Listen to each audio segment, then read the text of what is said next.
Feel All right, better soon. they're ready to go. So welcome to the Comprehensive Plan Committee meeting for February 5th, 2026. We're going to do roll call from left to right. John Hernan, 33 Murphy's Way.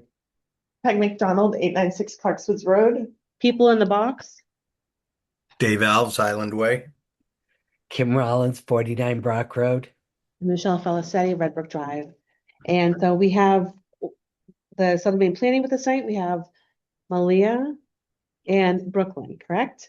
So basically what we're doing right now is they sent us a bunch of information we're going to go over tonight. And then at the end, we'll have public comment and we'll let them take it over because they have a lot to bestow upon us tonight. Go right ahead, ladies. Thanks everyone for having us here tonight. We are excited to be working on the comp plan.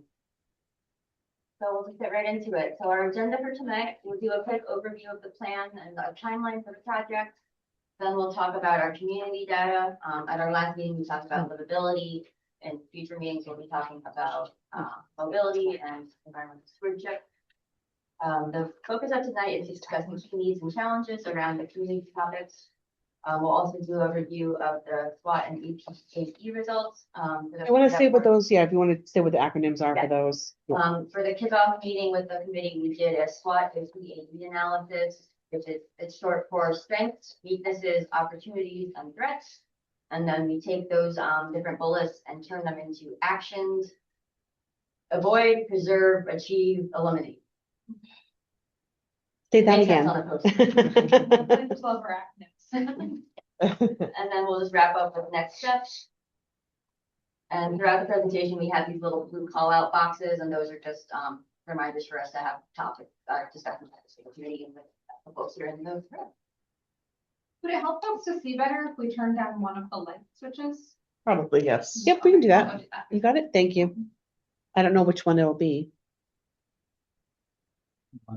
Yeah, luckily we only have two to choose from. Oh, try the other one. There you go. That's fine. There you go. Thank you. That way I can rest up here. So right now, our contract with the town is to do the first half of the plan, which is the inventory and use assessment portion. We'll be providing the following topic areas. So there'll be an executive summary at the beginning, and all of that planning section that talks about comprehensive planning across the state. Then we'll go into the community vision, at the community profile, which is some demographic information. And then our four main topic areas are livability, community, which we're covering tonight, environmental stewardship, mobility and connectivity. And then we'll also be providing an appendix with some maps for tables, graphs, those sorts of things.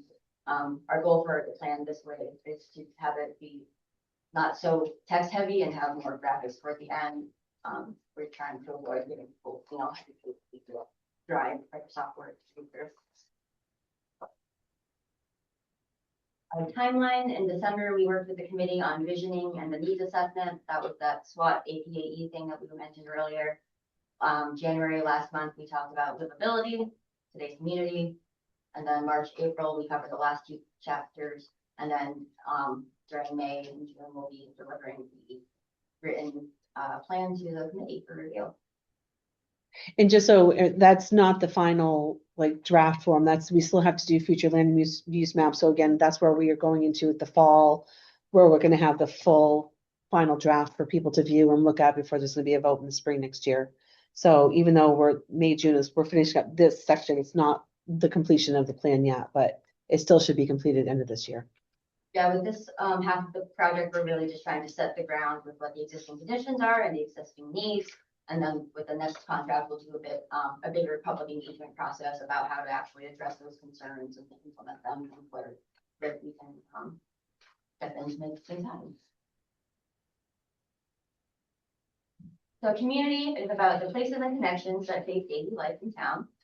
We're going to talk about open space, parks and rec, cultural, social, and historical amenities, and then public services and public safety / public health. This chapter will be looking at where residents gather, how they spend their time outside of work and home, and the natural and historic resources that might give Lyman its sense of place and community identity. And then I will pass it over to Brooklyn, who's going to be talking about open space. Thanks. Does anyone have any questions for Malia before I get into the open space section?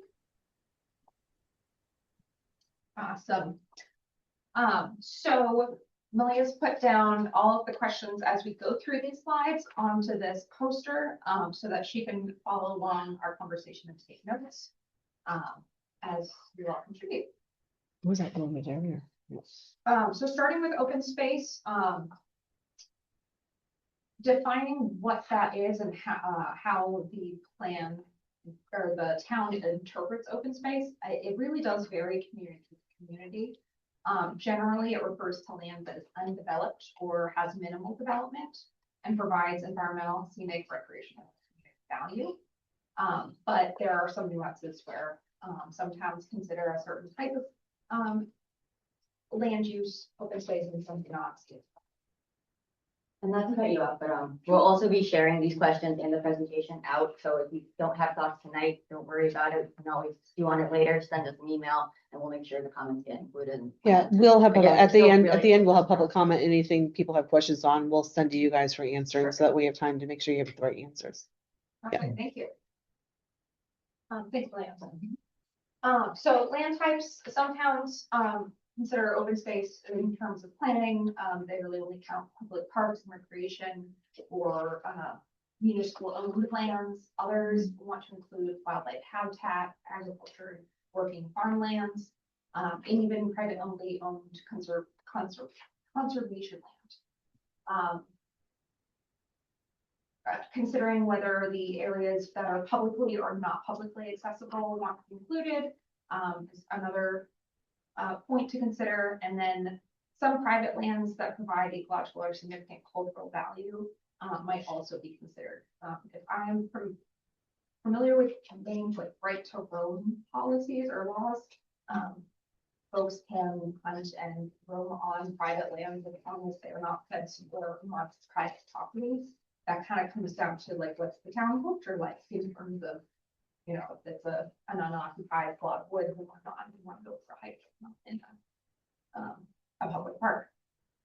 So all of those are different points of consideration for how the town might want to address open space and categorize it in their land. So again, varying priorities from town to town. And that can determine local policy, budget, and partnerships. These can vary from community recreation, habitat protection, climate resilience, preservation of rural character, which can look different from town to town. How much the town wants to support agriculture versus forestry, rural, and water quality protection are just a few examples of priorities. That list could go on. So open spaces in Lyman support multiple functions, those recreation, plant and wildlife habitat, water quality protection, scenic and rural character, and working lands. Large forest areas play a regional role in habitat connectivity and watershed protection. So part of the open space priorities is looking at not just the town's perspective, but the regional perspective as well, because forest land doesn't stop at the border. All right, so a couple of examples of open spaces in Lyman, and as I'm going through this list, we've got a little blue bubble here in the corner. We would love your input if you notice there's something missing from this list or something that's not currently accurate. We'd love your input. You guys are the local experts on what's in your town. And are there informal open spaces that are used by the public that might be noted as well? So under publicly accessible lands, we have the Mass Basic Experimental Forest, Kennebunk Pond Beach, Gracie Evans Field, Bugnut Gracie Evans. Field, Yeah. this is possible. Working lands include the City of Marine Demonstration Forest and Black Kettle Farm.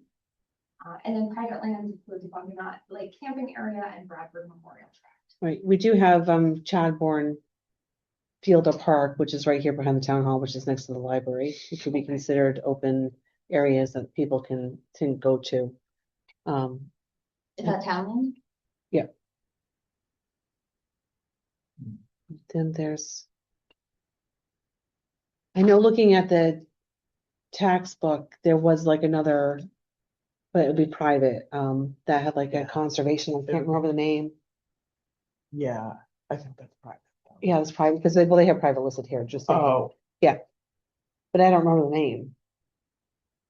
but under private, do you, We wouldn't want to be necessarily identifying Right, landowners. We would right, say something right, at a high right. level, like Yeah. Right, folks in town I- have yeah, easements but that they there was some welcome US people to Department hang of on. whatever that was on our books that I just am forgetting right now, I just don't remember what it was, but besides Chadbourne. I think the camping area on this list is a good example of a private property that would typically fall under what towns consider open space, where that's an outdoor recreation Mhm. area that's Yeah. designated for what is Just not the in the law. open space uses. I have There's a- no. Does There's anybody, also- Yeah, there's also a space up at near Grasshopper Lane, a couple of What- acres there. What's that, Dave? The land that someone left for a park or a playground or. Yep. I don't see that. Yeah, does anybody know where the Bradford Memorial Tract is? We have it on a map coming up in a few slides. okay, Oh, okay. because I don't think any of us have heard of I that think it's at the one. bottom, it might be overlapping with another town. Okay, Where did you get all this data?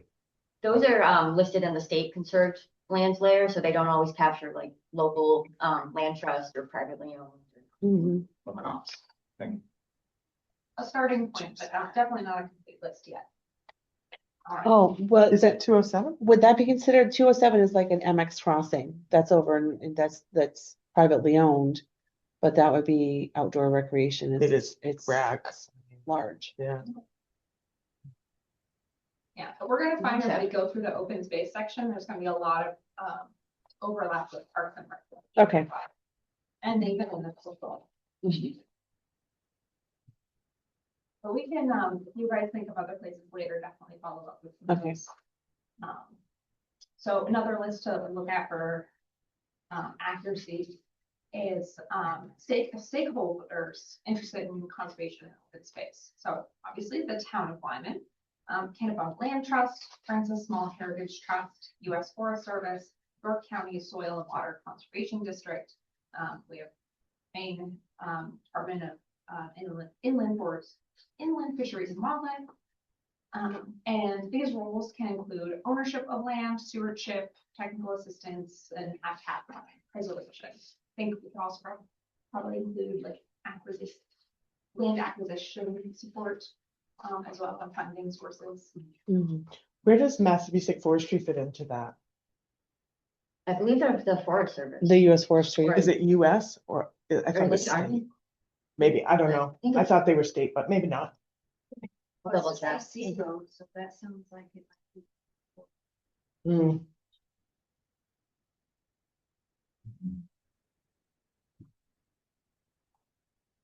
Massapequa is federal. It's federal. So it's US, probably not state. US Forest. They tried to stop Alamo residents from using it years ago. Okay. Gotta love the feds. Oops.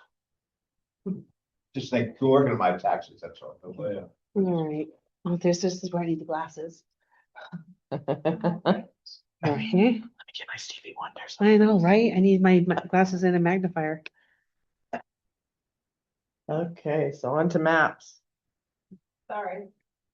I'm not familiar with all this computer. There we go. So Can you make that a little bit bigger up there? And then you can do the slide down bottom. Well, just even increase it at the bottom, so you don't have to, I know Oh, we yeah, had we- problems, going with, full screen. yeah, all right, so first one we have is this, a contour map to get folks a literal lay of the land. The red elevations being the higher, hillier areas around, like a Rickard Hill and Grant Hill, closer towards the center. Just to give everyone a good picture of where we're starting. It's my favorite town in that. Perfect. tree. Yeah. Next, I don't have the titles here. This is conserved lands. So big thing to note on this one, the conserved lands are the green and hashed areas. I know it's a little hard to see on the projector, green and yellow, but the biggest part of the town that has really good, large, contiguous conserved land is up in the northern corner. Uh-huh. Uh-huh. And that, you'll see in a minute, overlaps some other a layer that'll come up in a second, but most of the town is undeveloped. Maria, did you wanna jump in? I was just gonna add that the Bradford Memorial Tract is in that Okay. northwestern corner. Then it that's kind of gonna be abuts the 207. Mass- Oh, Yeah. I see. Yeah. I think that we're talking, that Bradford thing in MX 207, they might be the same thing. Okay, Okay, Yeah, yeah, they might be the same thing. Yeah, and that undeveloped area is defined by, I believe that it was made with a buffer around all of the developed properties. Yeah. So that includes, private, public properties, everything that's not under permanent conservation. Yeah. so and then you mentioned Grant Hill, so where is that? Oh, I saw that on the other one, Right wait at- a second, Right at the top of. that's right here, okay, Black Hill Farm. okay, okay, yeah.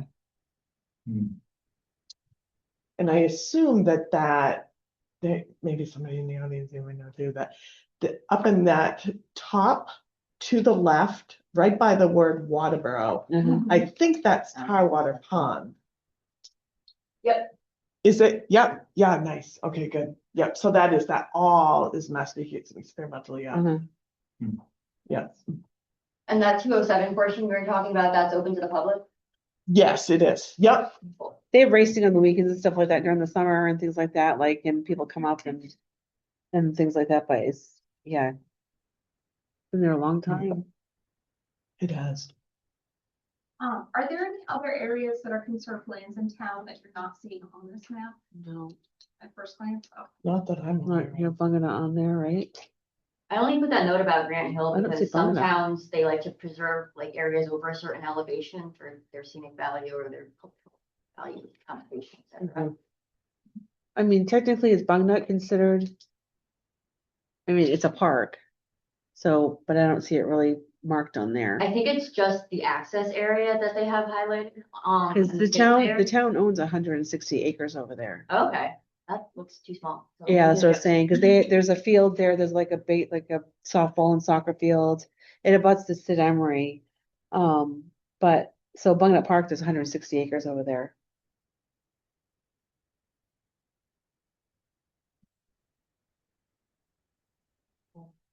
That the state owned and then the town bought it, that's how it went. Back in the, does anyone remember the year 70s? 70 something, I don't remember when.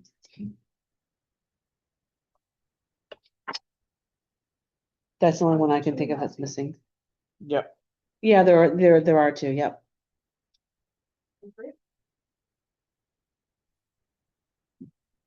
I will hop over to the next slide. That one's So slower this to. is watersheds over the town. 1, 2, 3, 4, 5, and then a tiny sixth one down at the bottom, which is hard to see. Pull out there, all right? Okay, ahead. So largely the Kennebunk River watershed. This slide is a wetlands absorbent areas map. So all of the light green areas are wetlands, and then there is a shoreline buffer surrounding all of the large wetlands and water bodies. And that would be the pink areas. And I can add Tarwater Pond to that one too, I just missed it. Is this information from the flood maps, the FEMA flood maps? No, it's a Totally different. like body that does Okay. it, but it is All from the right. state. Oh, is it from the agricultural website or did It's you from go into the deep Institutional dive? Wildlife. They do the big Yeah. animal habitat data. Yeah, that they send out. that's a massive deep dive in that portal. So this kind of gives it a bit more of a comprehensive look. So we have our conserved lands layer again. You can see the parks up ahead. It's still the green with the hash. Actually, I think it's red now. But it also includes some road crossing areas for streams, bridges, those are the red dots, barriers and dams. So this is, I believe, waterway connectivity. Is that correct, Malia? Yeah, habitat, waterway. Gotcha. And then the yellow dash lines, and it's sort of like a shaded area as well, are focus areas of statewide importance. And the only one that I've noticed is the Maspecic Forest North. Yeah. Mhm. Up in the top section, and I mean, that is associated also with that very large tract of conservation land. Which I think would explain why the placement there. Bit of a relationship. Here we have endangered, threatened, and species of special concern. We have put together a nice list here, of the different species that I'll back up a little bit that have been known to occur in town. Do you have a question? Yes, sorry to interrupt. No worries. Are these new maps created or are these copied off of the original comprehensive planning maps that were created by the town? No, these are, it's new data that we have from like 24, 25.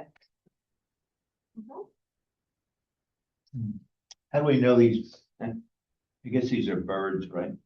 How do we know these birds are, I mean, how do we? Well, know there's they're snake, here? there's snakes too, Dawn. There's snakes. And there's a That- moth.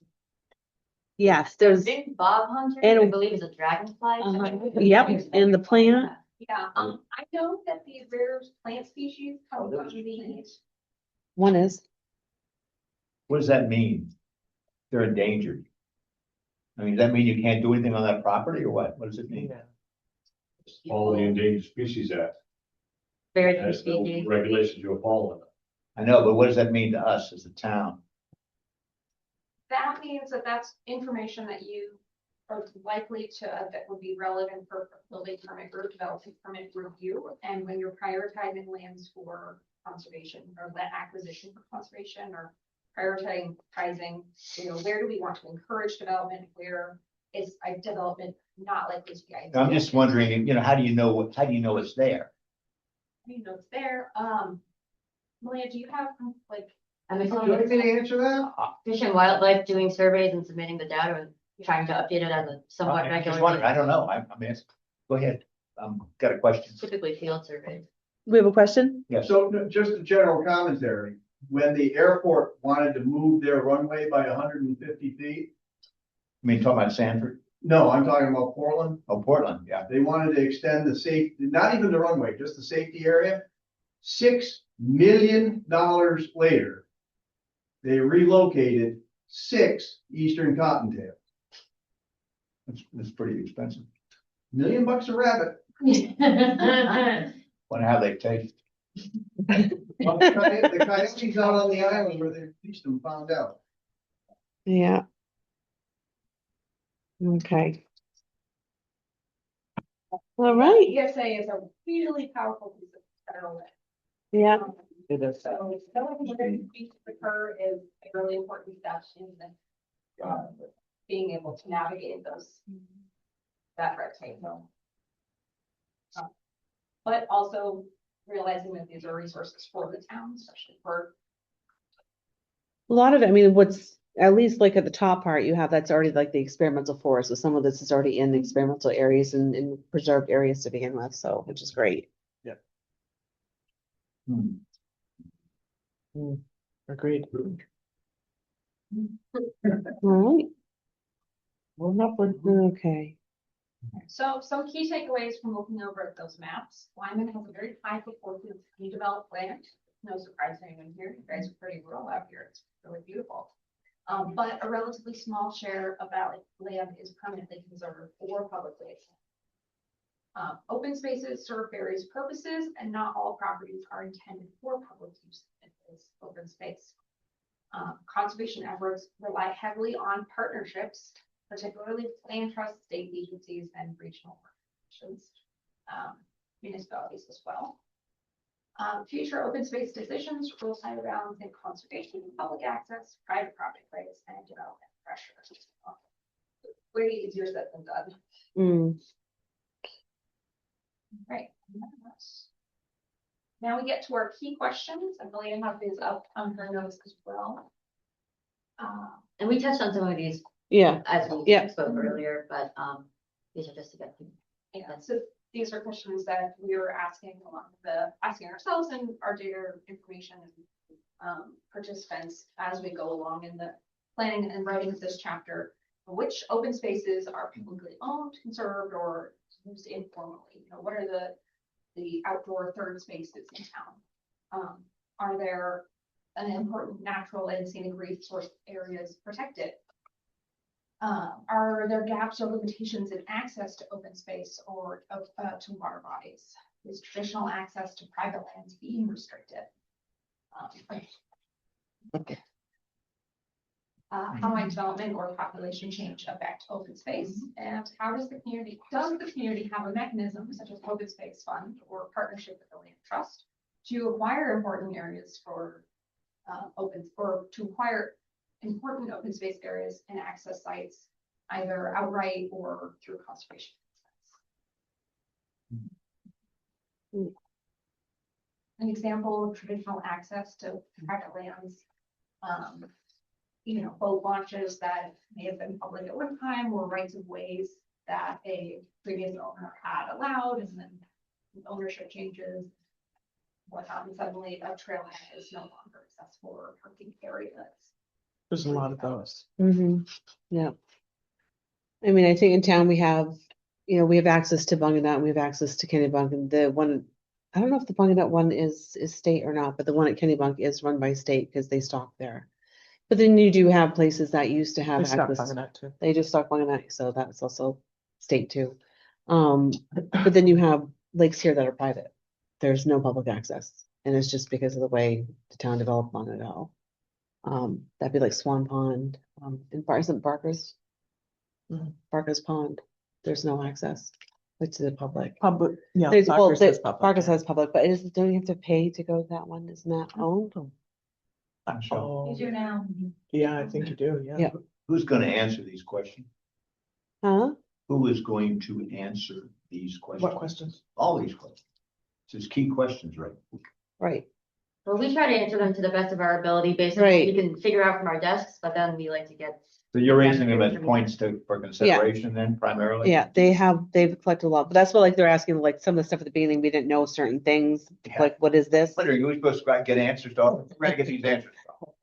I think it's just stuff, I mean, I think that's something they can go Stuff to to, ponder. something to ponder. If we don't know the answer, we can reach out to I'm doing a lot of the town pondering. manager and, Load. yeah. He's worried about the paper. I'm worried about getting this thing done. There we go. That's it. Now, speaking of water bodies, that's something that, going back to the definition of open space and how the town wants to define that. Open water bodies, that is a really big resource for outdoor recreation. I Mhm. don't need to list all of the different examples. And in a way that is its own open space, nobody owns it. And Right. It is space to recreate and Yeah. to fish and whatnot. So I guess that is another potential point of whether or not that is considered open space. Which I suppose we would consider it open space, because, yeah, you can take your boat in there and the whole thing's just gonna, there. Yep, Reasons I'm not to do donuts. yeah. And then a couple of more questions at the end. Where is public access most limited or most needed? You brought up the point of some lakes in town or ponds in town are just completely private access only. Are there informal access points or locally important areas that are not captured by state data? And I guess segueing back into that first question on the slide is, are those informal access points vulnerable to change if policy or landowner, change in management, we don't have that access point anymore? Are those areas that the town wants to keep an eye on for opportunities to make more secure? Mhm. And then what is the town's role versus the conservation part of it? And I think that question can go for, what is the town's current role and where would the town like to see their role be going forward in conserving open space or conserving lands? Right. I mean, I know the biggest thing the town preserves and tries to conserve is Bunganut, because it is our largest resource that the town owns. And then Kennebunk is not a large acreage. Did you remember the acreage? Was it 9? I Do actually, you know? yeah, I think that it's bigger than. Is it bigger than I Bunganut, think? But the access is a bigger deal. Right. So I mean, those are the things that the town is already kind of maintaining now. I mean, I can definitely say that there's been on the surveys we've garnered, there's a lot of more want to access to Bunganut trails. And to the park over there and to the water over there. So we get that. And the surveys that are people looking for is more recreational use at Bunganut. I mean, we do get on the surveys, we've had a lot of input that people want a better ramp at Kennebunk Pond, but that's not our That's not our bailiwick, that's the state's. Mhm. We have no control over that whatsoever. Yeah, Bunganut's bigger by almost 100 acres. Yeah. Than Kennebunk is anyway. Good discussion. Yeah, And some of these questions are, the. Right. I mean, we're a big town, but we're a little town. It's just the way yeah, A big so, little town. yeah, For that going forward. Yep. yep. All right, so moving on, Parks and Rec, a little bit more of the fun side of open space. So Bunganut Pond, great segue, provides shoreline access, field use, picnic areas, wooded trails, swimming court, sand volleyball court, playground, and the Pine Grove rental area. Clarifying question, is recreational fishing allowed or? Yep. Yes. Okay. Yeah. I don't know if I mean, they drained the pond down, so I don't know how many people go way out there to go ice fishing, because you'd have to go way offshore probably to get a line in.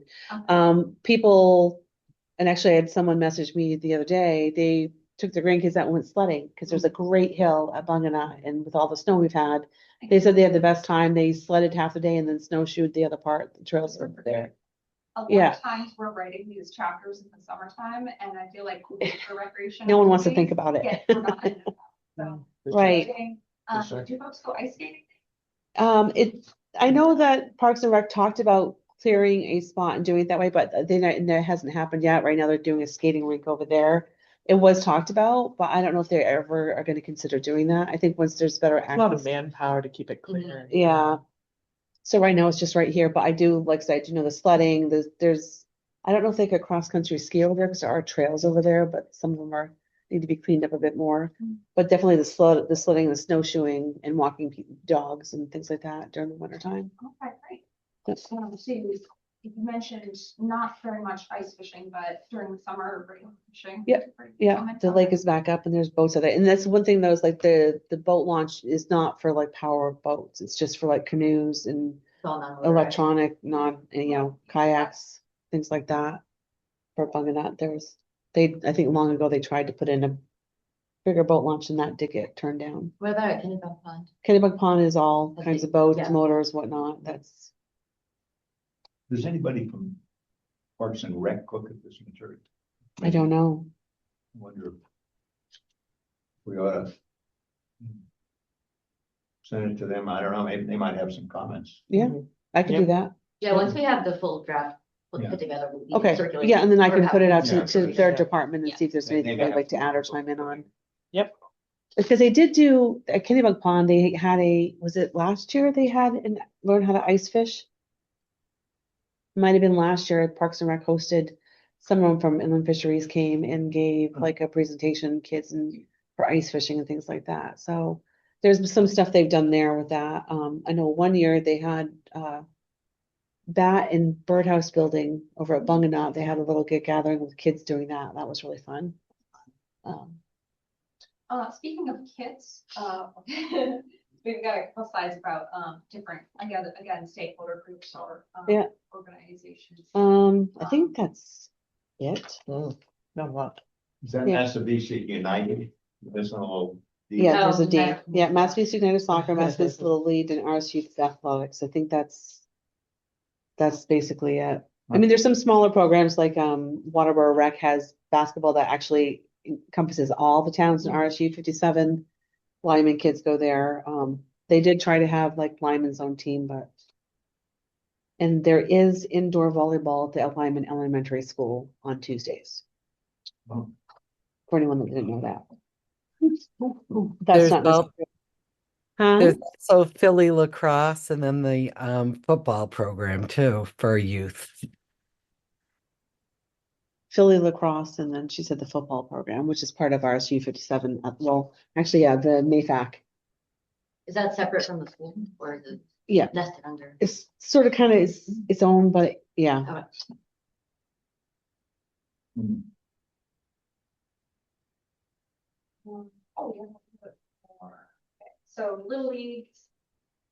Not the Little League, you just brought this one up, yeah? There's no games, I mean. Okay, you're talking about just the ones that are involved, yeah. Yeah, when they play in Lyman. They play at Cousins, but Cousins isn't owned by the town anymore. Cousins Field. They But the don't- Bunganut, the only thing that's over there would be soccer and softball. There is a small like T-ball they use for practice, but they don't play games over there that I've ever seen. We have that on we have that on the next. On the couple next pages, slide? The next couple pages have those.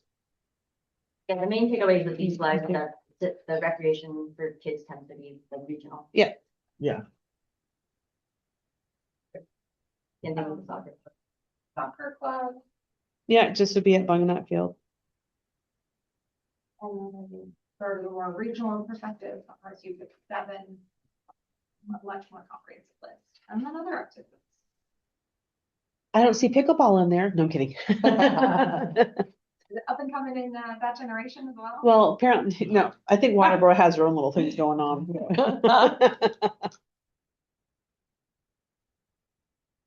Community library activities. Right here for this. Oh, the libraries. They have, for afternoon on Fridays. They have one night a month, they have adult, craft night. Oh, I did Parks and Rec does paint night too, I forgot that. Tuesday. Tuesday, Closed on. Tuesday is the, Oh, yeah, the paint night with Lisa, right? mm-hmm, that's That Parks and tomorrow. Rec, yeah. Oh, and Parks and Rec is Oktoberfest. Yeah, we have that on. I have it on another yeah, slide the here. adult slide. Sorry, we didn't forget October. All right. The library doesn't do the date night though, so. I don't know. No, they're not, library doesn't do paint nights, not on that slide. We'll take it out later. Other recreation activities, summer conference, snowshoeing, cross country skiing park, skating rink and park, Oktoberfest, Christmas tree lighting, Easter egg hunt. There's the Memorial Day Parade. We have that in the events slide. The events, Yeah, okay. there's a lot of them. Okay.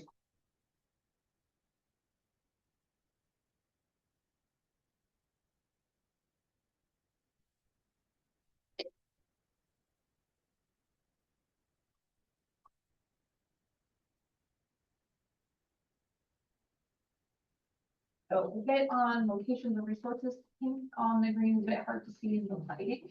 But that is a wide, sort of a round loop of hiking trails in Lyman that connect to the North Point. Actually, kind of just like those three different cardinal directions. And nicely. And then the conserve plants around there as well. You're probably missing, there's like a lot of trails over at Bunganut that are like, were established and then have grown over, but they're being rehabbed over there. I think. So I know there's more trails connecting to Bunganut to the part that the town owns from Sid Emery. And there should be some trails in Sid Emery, if I remember correctly, right, guys? Does that sound familiar? Sid Emery does, yeah. Yeah, for so sure. and I'm not, maybe it's just my eyeballs, but I'm not seeing trails going in It's to really- Emery, and there would be some. Yeah. Would it be helpful to include any other information on this map, like trailheads, and parking locations? There is a small parking lot by For Sid Sid Emery. Emery, there is. Sid Emery, there there's a is small parking lot there, which yeah. is kind of like the butts of Bunganut. I mean, it's a little grown in right now, but Yeah.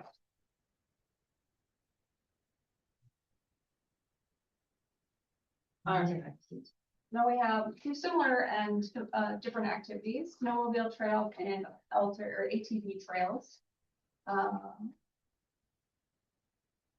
The snowmobile trails actually follow pretty much the same hiking trail route, whereas ATV trails have a much more sort of condensed, smaller network up in the northern part of town. I'm guessing so there's less conflict with pedestrian use, I'm not sure. yeah, a lot of the snowmobile trails have been closed, actually. Yeah. Oh, that's good to know. Is there a club that maintains them? There is, but I can reach out to them with this information and ask if they have a current map. That would be great. Yeah, so let me just let myself a note. I can work with whatever they've got. All right, let me, I think at the state level, they're working on a lot of landowner relations stuff with snowmobile trails and stuff like that, but I don't know how successful it's been. Hard thing to do at the state level. Yeah, a lot of them. Right. So Okay. key takeaways on Parks and Rec. Many rec opportunities are shared among neighboring communities, so maintaining growing relationships is essential. When it comes to youth programs, like those regional multi-town partnerships. Bunganut Park is a critical parks and recreation resource. That is very clear from this section. They offer Yeah. it all. Formal town-owned recreation facilities are limited. We have none. I'm We sorry, have zero. at zero. We have zero facilities for recreational facilities for the town. I mean, the library has their own stuff there, but there are no facilities. We have no, like, this is the gathering room. This is it. Okay. There's no building for what the town has that's dedicated to the town or community. That's a really important thing. Yep. Natural areas and conserved lands provide important informal recreation, but access to those lands vary. Does the elementary school host any events that are open to the public or not really? I mean, I guess you'd say they're open to the public, but mainly it's people with their kids showing. Yeah. It's like bingo night and math night and things like that. They don't host any events per se. That's like they do let Parks and Rec have their Easter egg hunt there in the back field. But there's no like community events that are hosted at the elementary school now. And then a note here from the community input, indicating strong interest in low cost, low infrastructure recreation like trails, walking routes, and access to natural areas. And that's just based off of previous community surveys. Yeah, that's always one of the big highlights that we have coming through in all the surveys that we've done so far. We do love low cost, low infrastructure. Yeah. Yeah. Yes. And then a couple of key questions that we're keeping in mind throughout this process around Parks and Rec. Are there important tracts of open space commonly used for recreation publicly owned or otherwise permanently conserved? Are they? Are parks, trails, and facilities adequately maintained, accessible, and meeting current or future rec needs? Are parks, trails, and facilities meeting the needs of different ages and abilities? And I would also add like family structure, whereas you mentioned a lot of the schools role really is catered towards like family friendly and people with children. Whereas residents of different age groups or family demographics have. And that's something the town is working on, like, because the trails we have aren't elder friendly. They're not for all ages. You wouldn't want to take your grandmother on a walk down the trails, anything like that.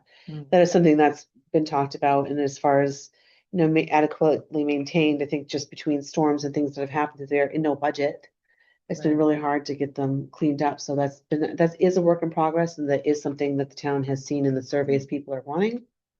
It's something they're looking to help. Hiking is a big. Hiking is a big one, but right now the trails are like, sometimes there's bog areas you can't get They're not, past. So they're there's not just, user friendly. they're not user friendly for like your common everyday person, maybe for your hiker who is down to get down and dirty and take a tumble or two. Definitely not for older people. No. The people who do want to walk at Bunganut usually do it near shoreline Not before the you park don't. opens. with their dogs. Not you done. What's volunteer participation like? Whether it was noise or not? The folks that were do their own. It's hit or miss. I mean, we did have, they had organized the town cleanup day, like during Earth Day. Yeah, that went well. That happened, 2 or 3 times, and then I don't know what happened to it. Kind of Just petered out, but petered out, and whoever was doing it it moved. was a big deal. But it was a really big deal. They had, and quite a few people turned out for that, and it Yeah. was amazing. And then it kind of fell apart, and I think, There's opportunity that like, right, willingness and needs to be involved like that. yeah, It's a great place to start. Yep. Yeah, for sure. it was nice when you saw the amount of bags of trash that came out of the side of the road, and yeah, it was nuts. And then the last one on this slide is what recreation trends or future uses should we plan for? This said pickleball. I know it's pickleball. Yeah, I think, we're what about, I don't know if that would be, I guess in other towns it's still big, and I'm sure there's people who play here. But we don't have tennis, we don't have pickleball, we don't have basketball courts for kids. We have, I definitely think we need to concentrate on the walking. and Yeah, I think places if- for people I to think that's the walk biggest and thing, hike. because the rest of it's like big price tag stuff, and, Yeah. because we. That's something we could do in the immediate. Yes. You know. I would say there's a lot of that stuff in neighboring towns. It's Right. not that We're gonna hard. need people to come up here so you can be heard and say your name, and we're actually gonna wait till the end to take, so write it down so they can get through their stuff, sorry. We had people say they can't hear anyone out back. Definitely a lot of, like you're getting at, regional tie-in. Yeah. in terms of, other resources not too far away. Yep. Another trend I've noticed is disc golf. Of course, I'm probably not everywhere, but like you said, the walking, and those, back to basics, very accessible, low investment infrastructure resources. Yeah. Those are the things we Absolutely. list. Yeah. So Yeah. follow, Yeah. like, And there was a all lot of them in the survey. Trend, yeah. Yeah. A Yeah. lot of people in the surveys wanted that. What recreation opportunities are desired but not offered? Mm. I think that list is probably too long, because, I mean, there's, and then that's the difference, though, you have wants and needs, and then when you consider the tax is that people don't want to be Yeah. raised, there's really, I can't really say there's. People will probably love lots of things, but fiscally Sidewalks on responsible. Route 35. I know, You people know, want I mean, that's just sidewalks, not, So it's not it's, gonna be able to make. yeah. It happen. And then, oh, let's see. And we can pull up these key questions again, we got to the public comment period as well. That Yeah, would help. yeah. Yeah, and because even like stakeholders or groups that the town could work with, I think that, we're just getting our feet under us, figuring out the direction of the town and the comp plan, that I don't think anyone's thought further into the future of finding who we can partner with, but I'm sure there are health facilities or whatnot that may be interested in helping us create the trails here and things like that, but just haven't made it that far and looking at that stuff.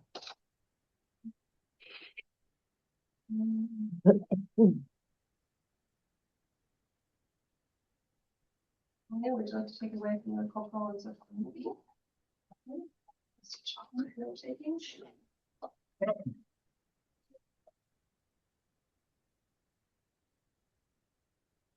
Okay, so cultural and social amenities refer to locally significant places in town, such as historical or archaeological areas, cultural centers, public institutions like a library, school, places of worship, and then activities and programming, organizations that run them, and traditions. And then our note here is that most gathering spaces in Lyman are scheduled for purpose specific rather than informal. Yep. So something like a craft night on Monday nights versus like a coffee shop that you can pop into. Yeah, we don't have those things yet. You can go meet in the woods. Historic, So yeah. this slide touches on historic properties versus archaeological sites. One of the handouts that we provided to the committee and that will include in our outreach is a list from the Maine Historic Preservation Commission. They send out lists to each town if they're known historic properties and archaeological sites. So this slide just kind of helps explain what the differences between those two definitions. Historic properties are standing buildings or visible places such as houses, farms, and cemeteries. Historic properties may not appear on the archaeological list if the structures are still in use, such as a silo at a farm. Archaeological sites focus more on what's underground. They're documented site locations of past human activity, the subsurface inventory, and typically focuses on Yeah. figure. So again, at the bottom, there's some overlap between the two lists, but they're not meant to match up one-to-one. The historic property list, the state has identified 35 different properties that will include in the appendix of the plan. We went through the list and found that most of them are residential and agricultural, including farmsteads, farms, cemeteries, and mid-20th century homes. There are a few examples prior to the late 1800s, and most historic properties are in good or fair condition, which suggests that historic character is being maintained even without a formal historic designation. And then the state also identified 19 different archaeological sites. They mostly relate to domestic and agricultural activity. They're all dated before 1872. These sites are not listed on the National Register of Historic Places. That's a process that the town could pursue if they wanted to for specific sites, but I believe there's a whole checklist of Yeah. criteria and that sort of thing. There are no known prehistoric archaeological sites in Lyman. There hasn't been a townwide archaeological survey that would identify those resources. Dumb question probably, but like on the page with the 35 listings that you gave us. Like you have structure on, like it's the last one on the second page. So it says structure unknown. And then for location, it says unspecified, approximate area is 1975. And then property type unknown, but then this is condition good. So, and then the notes are vernacular. How does that? I think one of them I switched to agriculture and one of them I switched to residential for the Okay. map. The table is just what spits out, but then I went at. moved to the So even like the section. ratings and stuff like the good and the fair is in are stuff that's given from the database that you collect. Okay, all right. That being said, it might not be like ground true. Right, right. Oh yeah, here's the map that shows where those sites are. A little tricky to see them. Try to zoom in. Yeah, go right, yes. This map shows that the historical sites are mostly clustered in this section of town along 35, I believe that is. And then we also have the Alfred Slope and the Historic Research here, that crosses over town. Okay. Huh. And then we have the sites categorized by their use, whether that's agriculture, cemetery, commerce, residential, or transportation. Those being like spaces for car storage. And we can see that there's like a cluster of agriculture here with the fields. There's some residential along 35. And then there's some other sites down here along the Pinklin River. I know there's probably, do you have a separate section for cemeteries? We Yeah, have it on one of the public maps. Okay, public because survey. there's like 150 cemeteries Yeah. in Lyman. There's like a Yeah. ton, and a lot of them would be historic. yeah.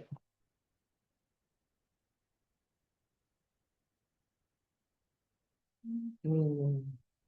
Our discussion questions for the historic section are historic patterns of settlement still evident in the community? Are cultural resources visible, protected, and cared for? Are there any historic or cultural assets at risk of being lost? What threats exist? And how can the town support preservation while community? Does the town have like a historic review board? No, but We have a historical but it's society. not, they're on their own. They're not like technically, like the town doesn't run them. Right. So with the Lyman, there is a Lyman Historical Society. The town does have the cemetery committee. That is, they do take care of our graveyards and our veterans that are in the graveyards. But we do have, but not run through the town, the Historical Society. They do a great job. They're amazing. Are they pulled into like planning board meetings and those sorts of No. conversations? No, they do really cool, like see those the signs in the back there and some down the wall there, they'll come and give a presentation and have some really cool information. They've presented to us a couple times with stuff about the bell that used to be here in town and the one that also is here in the church in front of us. They've given us a lot of historical data on that. So they do stuff like that, but they're not pulled in for any other reason. It sounds like there's not a lot of threats to historical resources. There's not much Like left it's a much for. different story in Portland.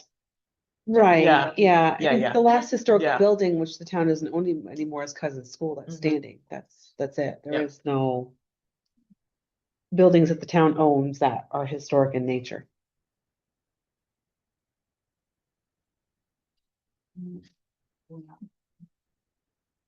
This slide just lists some different gathering spaces in Lyman. We have the library, town hall, which is for more formal, again, scheduled meetings typically. We have Goodwin Mills, which isn't exactly a gathering space, but they tend to host things like Oktoberfest and tend to be one of those community organizers. And then we also have a few churches. There are limited indoor gathering spaces, particularly for teens, for young adults, and for informal social. Some of the events and traditions in Yeah. town include the Memorial Day Parade, the summer concert in the park, the ice rink and other winter activities, the paint nights, and Oktoberfest that the fire department is on. Christmas tree lighting.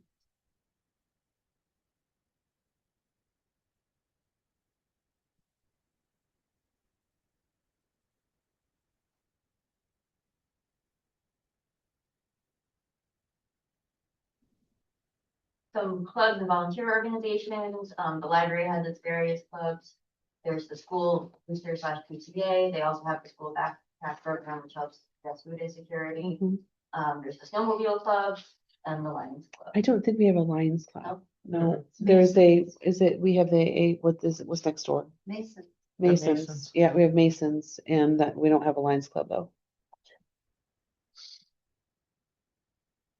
Some key takeaways from this section, this town has a strong foundation of community tradition and volunteer organizations that contribute to the local identity and connection between neighbors. Participation varies, with some residents on the survey reporting feeling disconnected from town events or just unsure how to get involved. There are limited opportunities for casual, everyday social interactions, and sustaining these amenities depends on volunteer capacity, which may be strained as demographics shift. Yep. Some questions tied to cultural and social amenities, what places, events, or traditions help define Lyman's identity? We looked at a few of those in the prior slide, but if we think of any others, feel free Yeah. to shoot them our way. Or if there's ones that you would like to see.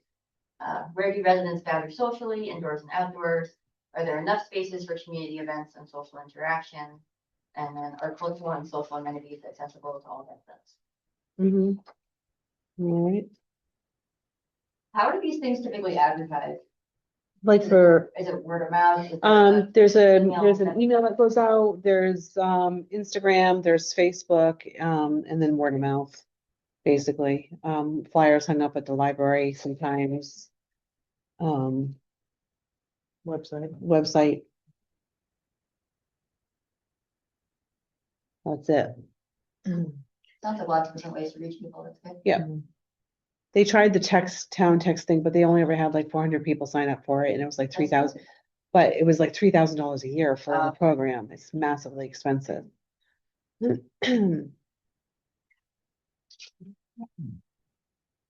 next section, I think this is our last section, is public services and safety. So some of the key infrastructure in town would be the town offices, the school, the fire service, the community library, which is not town owned, but town used, for community use. Bumming Park, the transfer station, then the cemetery. The cemetery is not owned by the town. That's actually separate. Okay. So there, I mean, we do have cemeteries that are probably owned by the town, but that one in specifically right here is owned by its own entity. Okay. And maintained by its own entity. How about the library? Who owns the library? The town owns it. Separate. Yeah. 501(c)(3).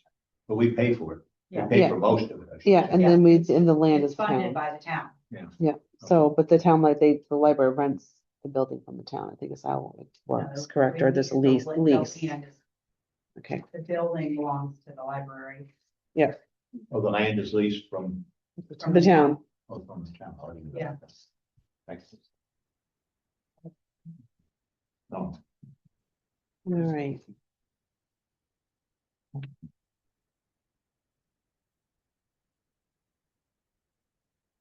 Next on this table here, it just shows some school enrollment numbers over time. a little bit. We've got the Lyman Elementary School on here, the Massabesic Middle and the High.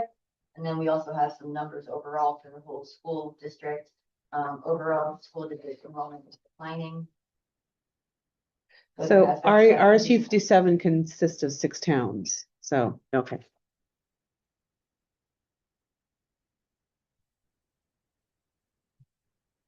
This next slide shows different call reasons for dispatch calls.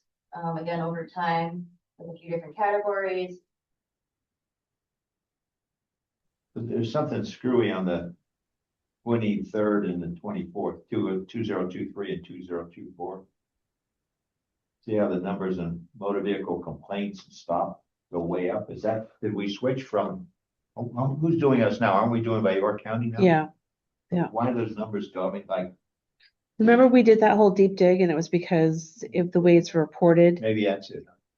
we had that was one of the past Yeah. meetings we had that we dug into that, and I can't remember the full explanation, but it had to do with the way the stops were reported from whoever was servicing us at the time and when we So switched. Must have, either must not Yeah, have been they reported didn't, in the past. yeah, some things weren't, I think it was that, it used to be like, it was the state police. it was man- state police and yes. they didn't count them, if they Correct. pulled someone over, but there was no ticket or anything. Correct. Oh, they didn't count it. But then Correct. once the sheriff's office took over. They mark everything. Yes. Yeah. Yeah. Because we had the whole thing seemed crazy that Yeah, that's crazy. the differences, but it was the way they kept track of stuff. It's in the emails from before. Yeah, okay, all right. Can I ask a question on the last page, please? Yes. Could you mind going back one page? So the declining for RSU 57 throughout which is 6 towns? Do you have a breakdown per town, or are they all declining? That's something that I would have to follow up with the district on to see if they break it down by. They are, and I can get that information for you. Every meeting they have on the agenda, they show the total per student per school. So you would be able to see, like, even if it changes by 2 students and enroll or leave, you'll be able to see that difference on the amount of students they're showing per meeting. Kimberly, do you happen to know the answer to that if all towns are declining in enrollment? I believe that most all towns are declining in enrollment except for Shapley is going up and Waterboro is like status quo. Okay. Yeah. Thank you.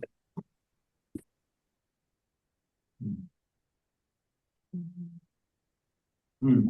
So I'm guessing that not noted, that's also between the state versus county, the distinction of like the drug incident. You said. Yeah, that would be my guess too. And I don't remember what year that we switched people who monitor us, but I would assume it's the same thing. The state police didn't keep trying to report it that way for us to have that data. Another item that we wanted to include in the appendix of the plan is this big matrix tool that lists different organizations that serve the town. I can pull it up here, though it's not gonna be much bigger. Yeah. Obviously, we won't go through this tonight, but I just wanted to talk about. So you want us to go through this kind of as homework and Yeah, I'm not sure if it's completely up to date. Okay. Or how accurate it is or how. Or- Them might okay. Yep. Or historical. Yep, okay. But it breaks it down by what service area they cover, whether it's local, statewide, or region. And then we have the different areas of services, for who they're providing support for. Like some of these you might not even know, like I've never heard of Alpha One Disability and Aging Solutions. A lot of I've never heard of that in my whole time. Some of these I have heard of.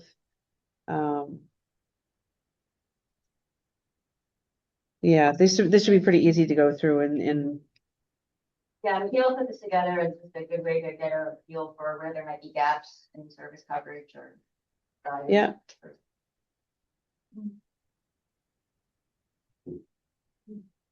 I mean, again, some of these, like there's UNE Aging Maine Geriatrics Workforce Enhancement Program, GWEP.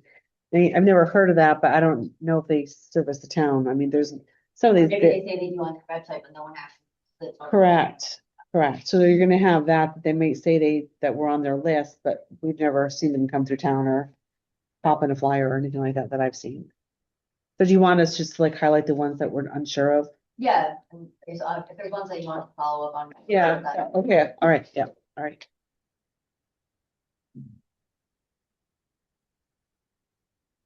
This map just shows on the different public facilities or locations. So we've got the fire station, library, town hall, where we are tonight. We have the school a little bit to the south. We also wanted to mention that it's the designated local shelters in the Red Cross comes to stand up shelter. Mhm. We have the transfer station, and then I also wanted to include just the communications tower. Okay, Next map is this one. So this is data that we received from Central Maine Power. They gave us their circuit distribution lines and then how long their power outages are based on whether it's a weather-related event or it's a non-weather related event. So over here on the left. So these ones are the weather related. You see some light blue on the west side of town, darker blue on the east side of town, with each of those representing, the light blue is 16 to 24 hours and the dark blue is 24 to 32 hours. Seems about right. On average, that was in the ARPA. Yeah, Oh, and then the yellow dots are where people live. Could we get the maps for any single phase versus three phase, and any three phase they propose in the future? Yep. yeah, that would be nice to know. Currently, it's only 35, is that correct? Yeah, that's my understanding. It comes in, right, Dave? Well, actually, No, I think- it doesn't go all the way down. It doesn't Okay. even go all the way up 111. Oh, yeah. I know that's it right. goes to Funky Bow. Yeah, I think it stops not far after that, though. And I- Yeah, it comes in two different directions, I believe. Yeah.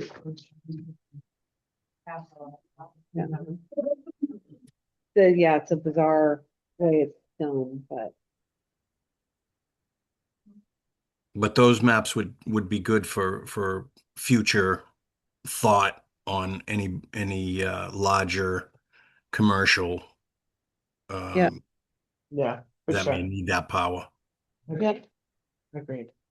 This map shows the outages that are not weather related, so these outages tend to be a little bit shorter, ranging from 1 hour to 3 hours. I'm guessing it's more often weather related outages though. than Yeah, non-weather. yeah, This would be a good opportunity to plug our energy resiliency plan for the region that we're gonna be, well, we are currently in the process of writing, will be coming out in the near future. That has some planning implications for all of southern Maine, the York County area. Has a lot of data like this, and that expands off of that, of where our great weaknesses are and the different types of impacts that bring about outages. Like 90% of outages are tree fall instances from outside the right of way. Is a big one, and so there's a lot of strategies identified in that plan that can guide municipalities and how to plan for mitigating that and building relationships and connections with landowners to how to support and mitigate those issues, because it's a really big problem. that Yeah. we're all familiar with. And there's also been some shifts in demand on the grid itself, like seasonally speaking. In the winter, we're seeing more electric use with the installation of heat pumps over the last few Yeah. years. I think in Lyman last meeting, we talked about how some older folks that typically would like travel in the winter are now staying more local. So that's also increasing the demand in winter just compared to historical times. hmm Our call out question here was just which residents, services, or areas of town are most affected during power outages and how they impacted. I know at my end of town, the power comes in from the Waterboro, so that end of town is a little bit different. Do they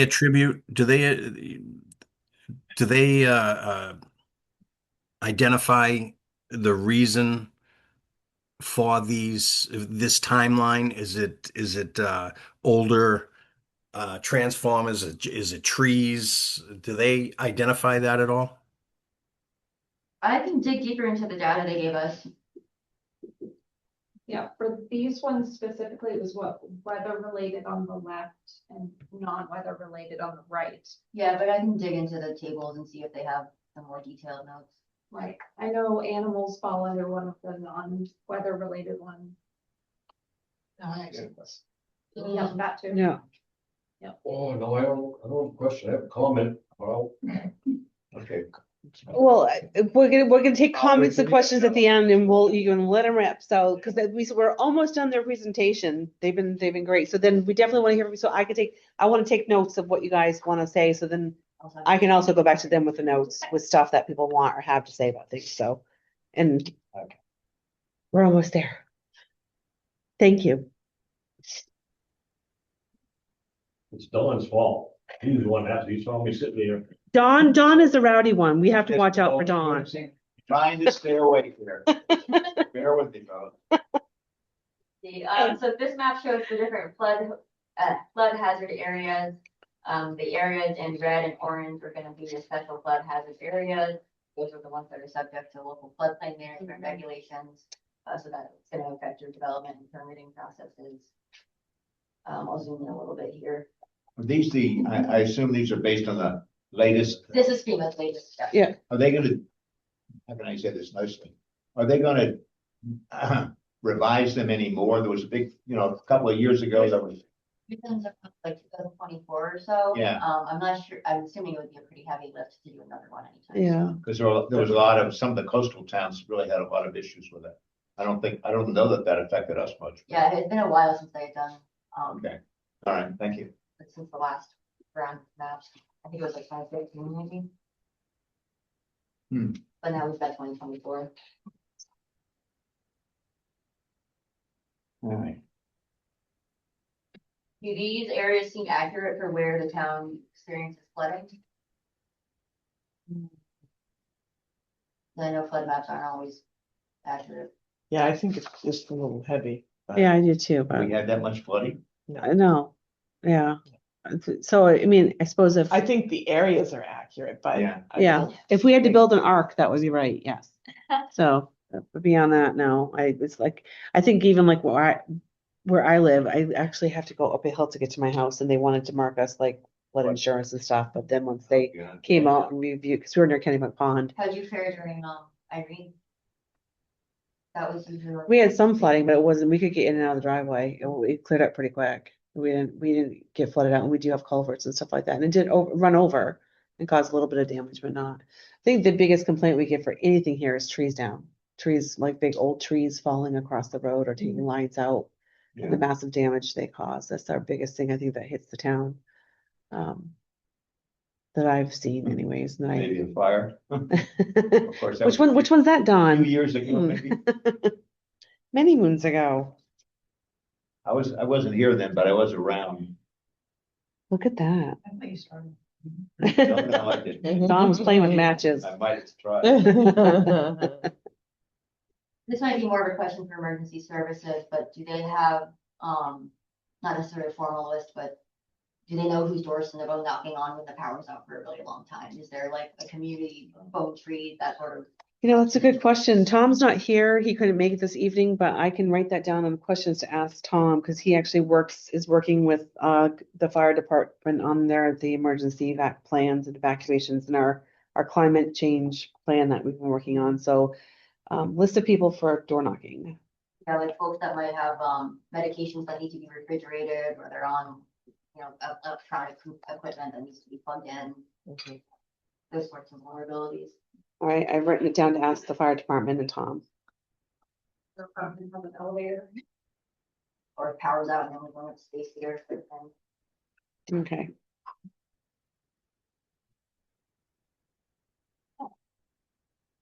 Key takeaways from this section, considering Lyman's population size, the size of the town physically, and the rural character, good access to in-town facilities as well as nearby amenity services and facilities in neighboring towns.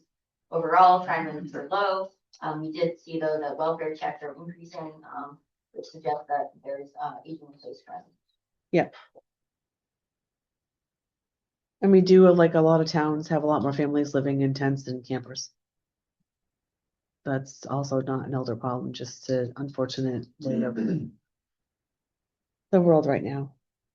Intense living on other private property or on. I think like sometimes just on someone's property that's allowing them to do Yeah. it just because they have to go somewhere, or living in their car. We do have people living in cars here.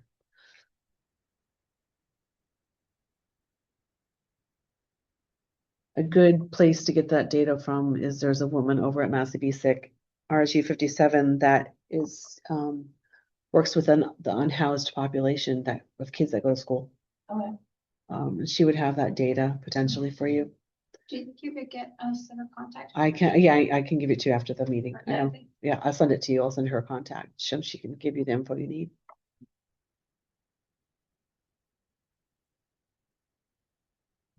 Okay, and then the key questions for this section are, the main question is, do residents feel safe and supported by existing services? Are services adequate and reliable? Are services meeting community needs? Are they keeping up with changing demographics? Where might there be opportunities for regional coordination and regional services? And how does the community support health and safety? I actually just took a picture of a little poster out on the board that talks about the local health officials. Mhm. So we can talk about that. Or that local health officer. I think at the last meeting, we talked about response times and how those were generally good. Yep. Yeah, no, they have really great response times. We're very lucky to have the fire department and rescue department we have. And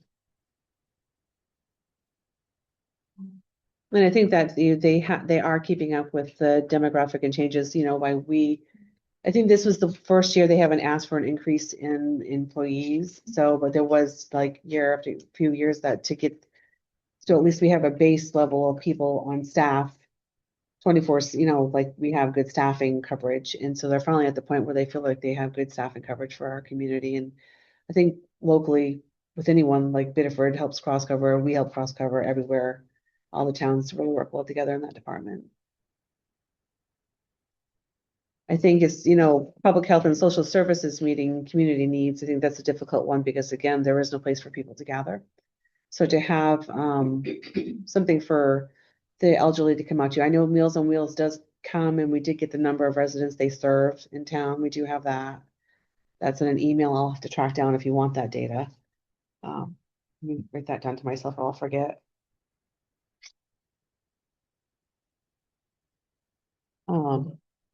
But like, again, sometimes like launching programs requires money and that's where we're kind of at a dead stop for things like that.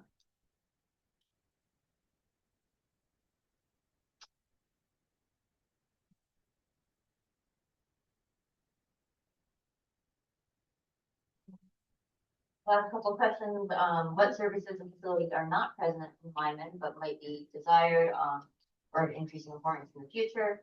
Where should they be located? And then what existing partnerships could be leveraged, where could new partnerships?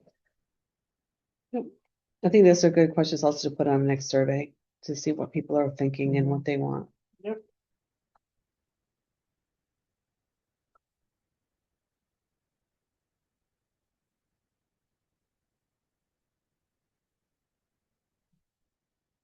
I think on some surveys, we did see like people wanted doctor's offices and a drugstore, but there's like, where would you put it?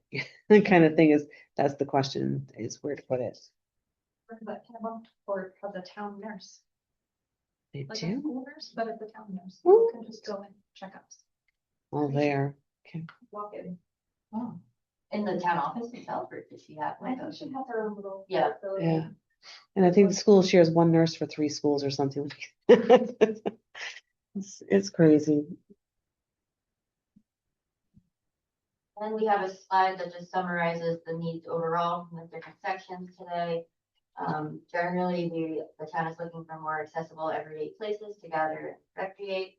One thing they highlighted was having an indoor multi-purpose community space for things like adult recreation or adult education. Improved access to open space and water for recreation. We talked a bit about how some of the ponds are, the water is public, but the access is private, right? We have support for changing demographics and student population, sustained volunteer capacity, balancing quality of life with physical capacity. And then many of Lebanon's community needs seem to be less about adding new places, but more about improving access and connection to what already exists in town. Mhm. And again, these are things that could be refined as we move along the timeline.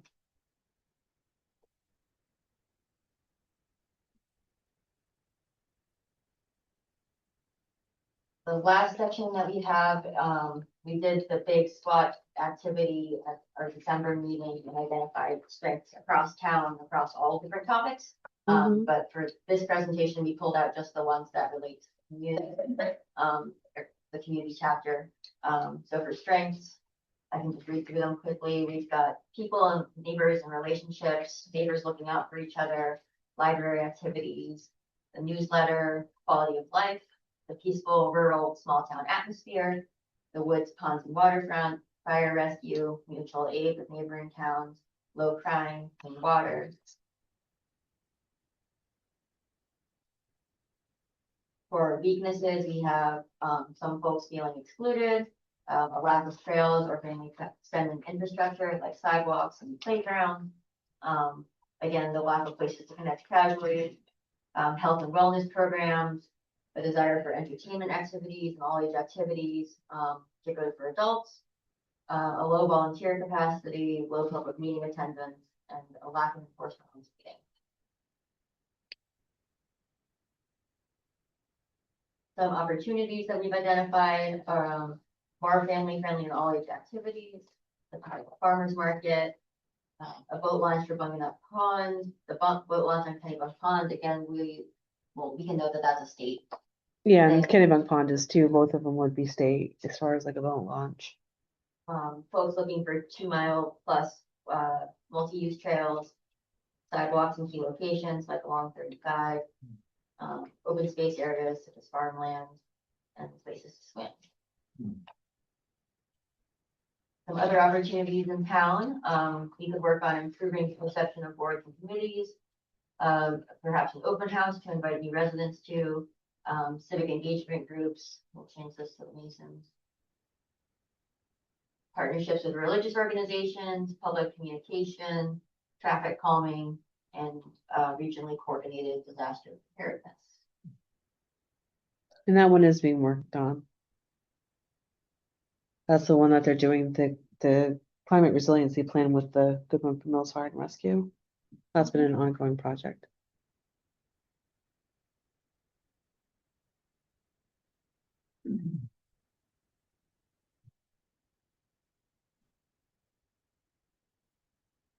Threats to the town, we have negativity, discouraging engagement, negative perceptions of boards, transparency and consistency, a growing lack of sense of community, unsafe roads for bikes and pedestrians, an unbalanced age distribution, and then natural and caused disasters.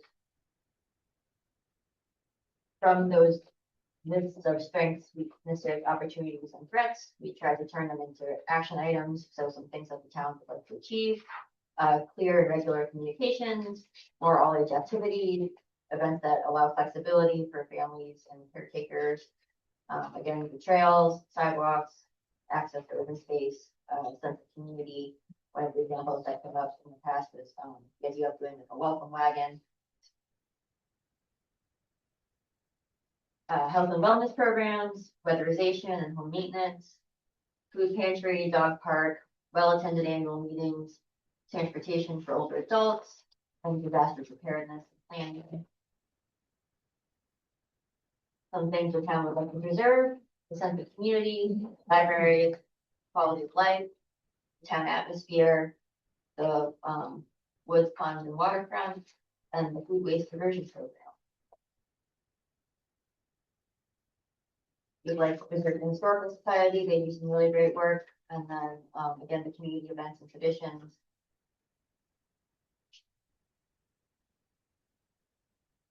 More things to preserve: the clubs, the fire rescue, partnerships, different school programs, the cemetery committee, Firewoods, farm, animal control, animal welfare. Things to avoid. Well, Briarwoods would be, that's a daycare, so that wouldn't be really anything that the town preserves. That's just a regular daycare.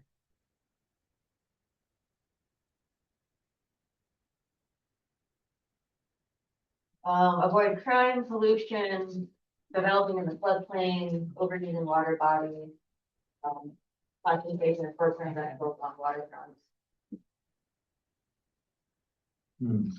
Hoping to eliminate the sense of exclusion felt by some, a negative culture around boards and committees, perceived lack of transparency or consistency, and speeding while driving. So that wraps up those bullets. All right. Again, those are some just items you want and Yeah. get back to us on. Feel free to make additions, changes. And then our backup is just the next steps for the project. After tonight's meeting, I'll go through the poster and everything we've spoken about in our notes here and put together a summary document that I'll then send back out for review. We'll work on putting the chapter together and update the table drafts. And then will work on getting the data up to date for environmental stewardship, which is our next meeting on Mhm. Thursday, March 5th. And that's where we'll be talking about natural and not marine, would be more freshwater Yeah. resources. A safest marine, I'm in the wrong town, so. Natural hazards, resilience, sustainability, agriculture and forestry. All right. And then we have, for our committee homework or anyone else that would like to volunteer their time, we would like to have you review our meeting notes. I'm hoping to send out by the end of next week or so. Okay. And then flag anything that's missing or anything to color invitation that we perhaps just didn't represent as accurately as we could. And then we're also hoping to get some just recent photos throughout towns, maybe the areas you really love, the events that you like to go to. Okay. Just things that we can include either in the plan document itself or some of our individual post work as we go into the public meeting work with the whole. I can probably have her send out a blast to see if anyone has photos that they'll to contribute from the town. Yeah, we have some in our SCPC files that they're Probably. interesting. Yeah. Yeah. Okay. All right, we can do that. Well, thank you, ladies, so much. Thank you, ladies. We're gonna take questions and comments and concerns from everybody so I can write them all down and type and Thank anything. you. Waiting for. Yeah, that was great. So, Tori, I hit it. All right. I got your name right? Yes. Okay, okay, all right. Do I need to stand up You- here, right? Just Yeah, say your just so, name. because they'll want to be able to hear you, because Oh, people. we always get the problem, like, we can't hear anyone when I talk about, they have to say their name and who they are, and I'm like, okay. Yes, So- I'm Gloria. They're not working. Well, hello, Toria. Hello. Okay, so I kind of noticed, we talk a lot about like what we have in the town, and that's great. Part of the reason I liked moving to this town specifically was because everything else was close by, but I could still be in my own world, in my own little area. And I really liked that. So like, no, we don't have pickleball courts in Lyman. However, Sanford's like 15 minutes away and Biddeford's like 15 minutes the other direction, and they both have pickleball courts. Or you could go to Kennebunk and it's 25 minutes. And everything's fairly close, which I really love. And that was part of the reason I liked it here, because I was like in my own little bubble, if you will, but still close to everything. I will say, community-wise, my neighbors have been fantastic. I live across the street from Howitt Road, which the Gilmets pretty much live all down the road, and I've become good friends with all of them. And I started to know them pretty well. And my significant other's family has been here a while as well, and the neighbors down their road are like really good friends, more or less at this point. One of them noted that his neighbor was not doing well health-wise. He's having issues with his truck. The neighbor went over, got his truck, and they're now fixing it in the driveway. Like, that's the neighbors around us. Like, that's very normal, I feel like, around here, which I grew up in the burbs, not always really bad. It seems like as far as like the comprehensive plan goes, it makes sense to build probably on 111. However, it doesn't look like that's a huge possibility, considering there's a lot of historical stuff along that route, and I don't know if you're allowed to disrupt the land around historical buildings. So that kind of sucks, because it would be like, that would be the place I think that people would actually want to see growth, is on that strip. Yeah, they're not state registered though. The other, I don't think you would run it. Yeah, so they. Unless you had like a local historical society step in. okay, Well, that is our commercial zone. Not the whole thing, part of it. It stops for some, yeah, it's kind of really What low. that tells me is that there is the opportunity to blend the demand for new development, new commercial, with maintaining that scenic character that does exist. Right. Instead of- Yeah, we had gone over that with Jamal had, when we had the maps out, and I wish we had that meeting, that didn't work that night. We had the maps out, and we did talk about 111 and some of the areas that would kind of flow into the growth thing that we're looking for without impacting the community at large. and I know, I guess too, a lot of this was kind of based around growth. Yep. And the declining population in schools. I personally think that's because we have a seriously declining population. Yo, I'm sorry, what'd you say? We have a declining population in general, like the birth rate, I think right now is like 1.6. Yep. Which it needs to be really 2.5 to actually make population boom over 2 just to replace the population that we have. So it doesn't surprise me that enrollment's going down considering there's a lot less kids at this point. Yeah. And I think maybe it would be best to tailor the next step toward the fact that we do have an aging population in this town in general.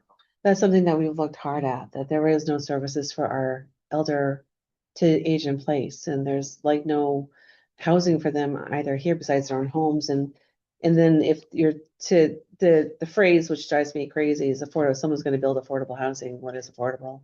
Yeah. How could an elderly person afford to live in the supposedly affordable housing? It is a hot mess. That's- I agree with you. That's not just alignment. No, it's That's not. That's big our, one. that's the nation, but thank you, Toria, for your comments. I appreciate that.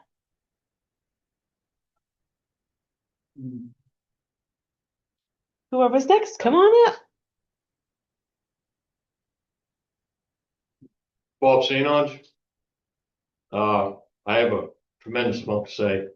This is not the place to do it, but I'm gonna throw some zings in. No offense to you young ladies from the planning board, but this is a planner's piece of legislation that got passed in Augusta. Oh, before you go there, I'm gonna read this because this is actually a legal opinion on that. Oh. Do you want that? No, I don't wanna hear that, okay? I wanna give you some historical reference, right? I have an archives at home. In the 1990s, I was on the comprehensive planning committee. Till I started researching the statutory law. And I brought it to the selectmen's attention.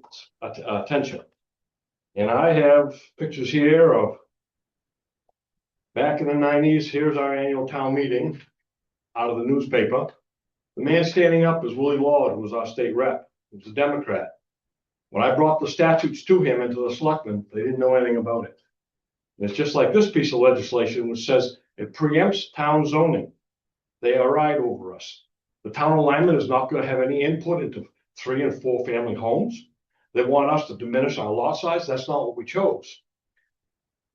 So when discovering all this and the selectmen, there were many public hearings, and I've got pictures here of the selectmen finally coming to their attention in regards to the statutes and standing up to Southern Maine Regional Planning in regards to the land banks they wanted to create. And the planning establishment, a friend and I went to 147 towns in the state.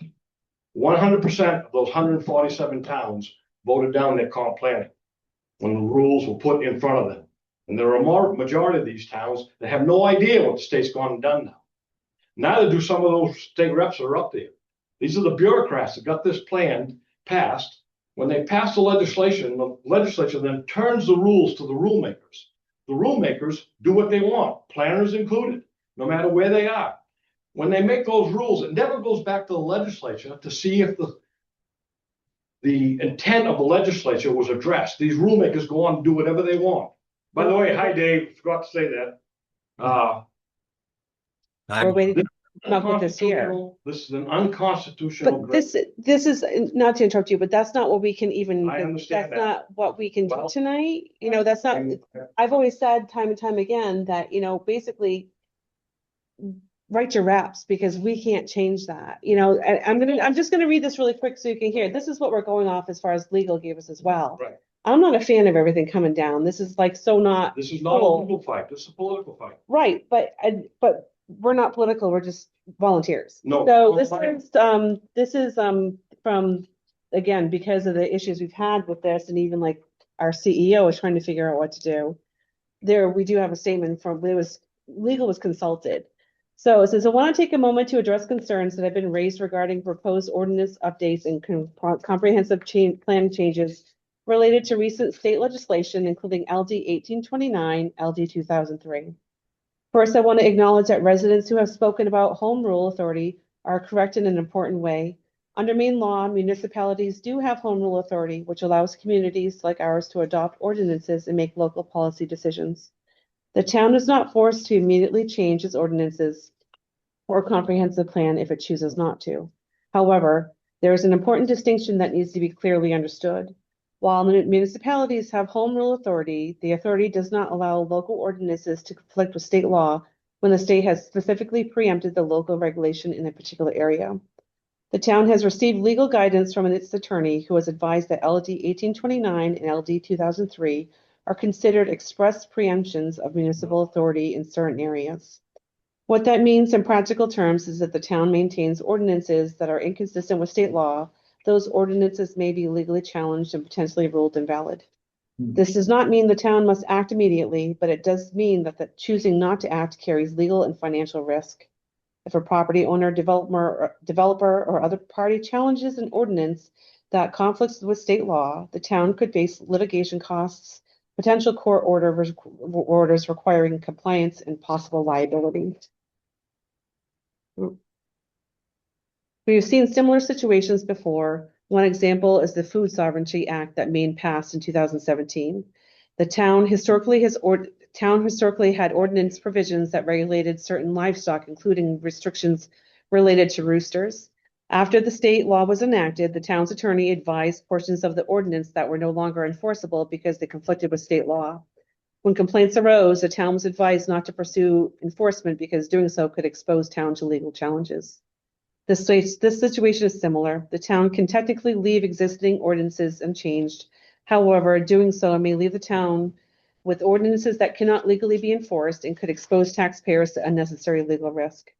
The goal of reviewing and updating ordinances is not to remove local control or disregard community input. The goal is to ensure the town's regulations remain legally defensible, enforceable, and consistent with state law while still reflecting local priorities wherever possible. Public input remains extremely important in shaping how the town implements these changes. State law often sets minimum standards, but municipalities still have some discretion in how those standards are applied. We understand that these changes can be frustrating or concerning, and we encourage continued respectful public dialogue. Ultimately, the responsibility of municipal leadership is to weigh community preferences alongside legal obligations and financial stewardship of taxpayers. So the problem also with shooting down a plan that we've been working on for almost 3 years is it's going to cost the town more money because we still have to go forth and do it again. Can I speak? Why I continue to speak what I've got to say? I apologize for not making the public hearing. My wife and I have retired and we moved up north. And we're up there a lot more than we're down here, but this is still our primary residence. Right. And So we do this hear open from you, public. but and I get that, but it's also hearings are the time usually we have a 5-minute limit for speaking. So if it's more than 5, if we knew in advance too, to know these things. And also again, we're not political. We're just doing the work as volunteers. If you would let me finish, all right? The town of Lyman is what took the stand. There's a letter there, the town of Lyman wrote to the governor on 3 specific issues. Those were all defeated. The Office of Comprehensive Planning, who was pushing this originally, Jock McKernan dissolved that department. When this got through to all the towns uproared. Everybody joined us, Lyman, Limerick, Leamington, Acton, Winthrop, all over the state, to stand up to the state. And this is what I'm asking the selectmen to do now. Pay attention to this. Is this Lyman's plan? You're going to pass it to the state, and the state's going to then say, we approve it or we don't approve it. Correct. Whose plan is? We are a political subdivision. We are autonomous. We have the right to choose our way of life. I'm not opposed to comp planning. Right. What I'm opposed for is the state imposing upon us their desires. And that is not what we need in this town. We've always shot down small developments. We need to do it again. And it's going to take the selectmen to realize that if the townspeople don't want this, they have to take the stand. And we can get other communities to join us. Up Maine, my family's been here for 423 years. I've been in this town for 51. My family settled this town, the town of Dayton and Saco. Got the original grant to it. We've been here a long time. I go up Maine. Oh, where are you from? And I was hesitant on saying, I said, I'm from Southern Maine. You Flatlander. And I won't say the words that some of these people have used. My relatives were up You're there. ruining the state of Maine. Yep. And I say, no, it's not me. It's the people that are coming from away. We, as a community, and I'm willing to help out in this, to stand up to the state like we did once before and say, no, we will have our Are you aware this plan that you're putting together is now gonna be plugged into another bigger plan? Yep. I am. Alright, so all this information that we do get out there is gonna go into somebody else's, they're gonna sit down there with a pipe dream and go, oh, wow, look what we can create for the entire county. This is wrong. So just so you know, even our committee, small as we are, we've already reached out to the other 6 towns, even just regarding the unfunded mandate. Because this puts such a burden on all the towns. We realize that there's overstep from the state doing this, and we're not happy with it either.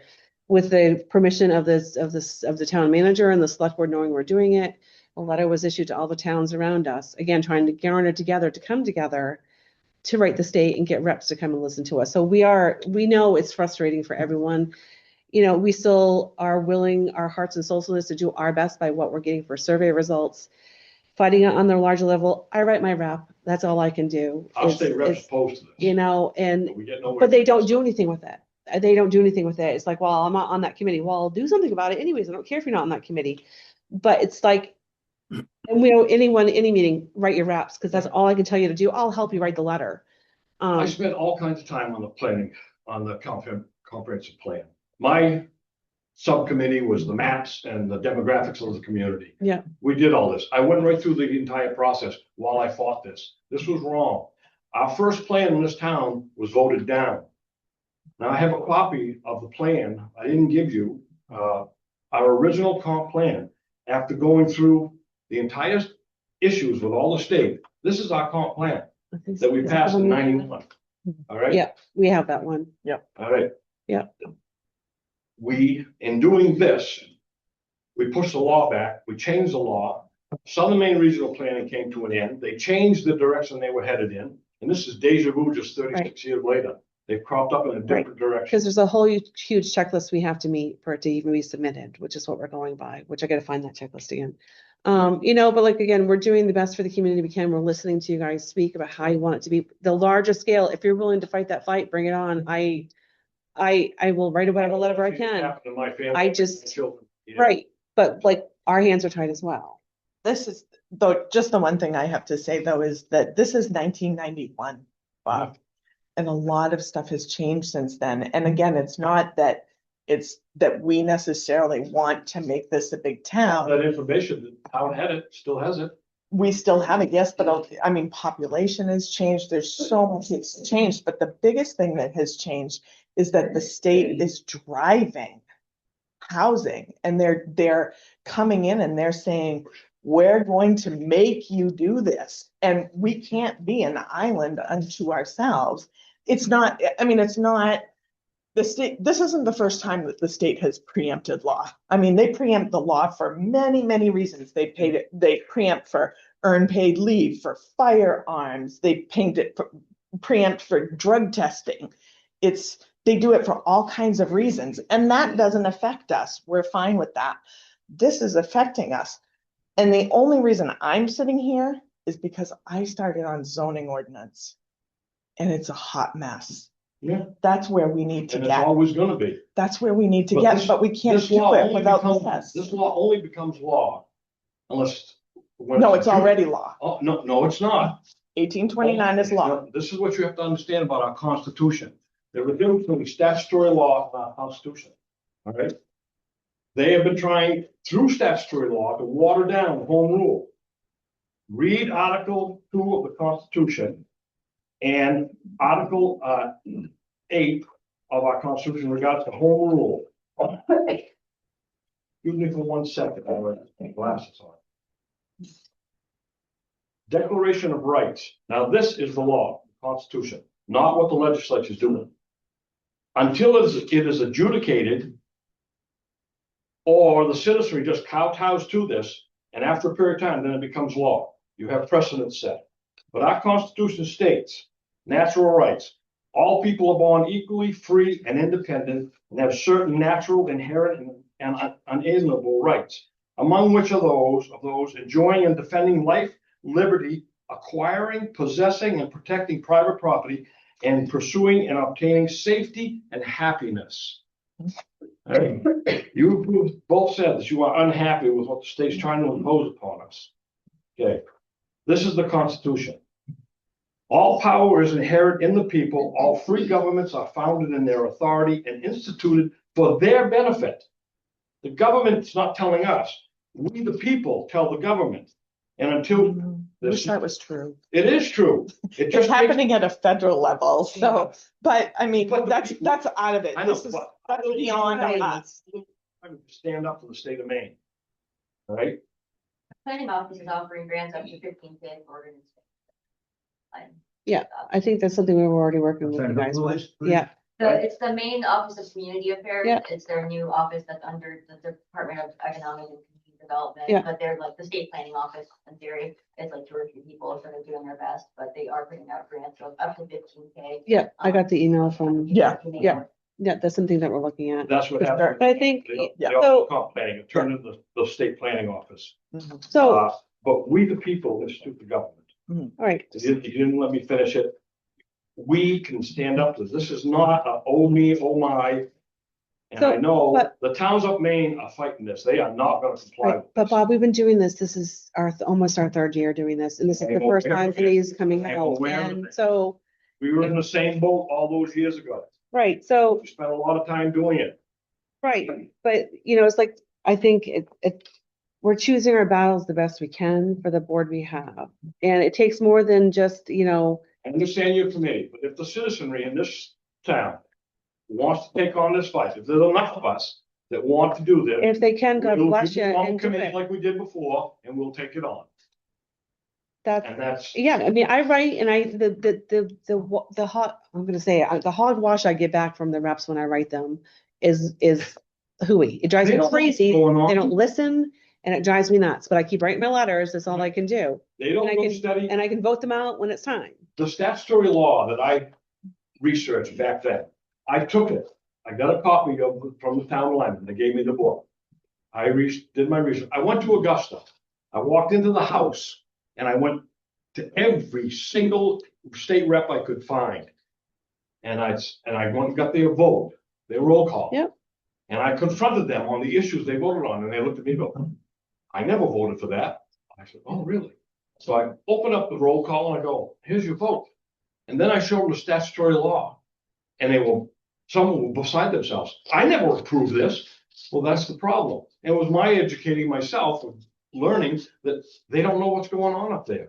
The No, bureaucrats are running, yeah. running. No, I lobbied in 2013 and passed a law back then too, so I know how it goes, but, you know, just so everyone understands, we do have this, I did get one more piece of information from the community affairs, so everyone understands that, you know, LD 427 went into effect, September 24th, 2025.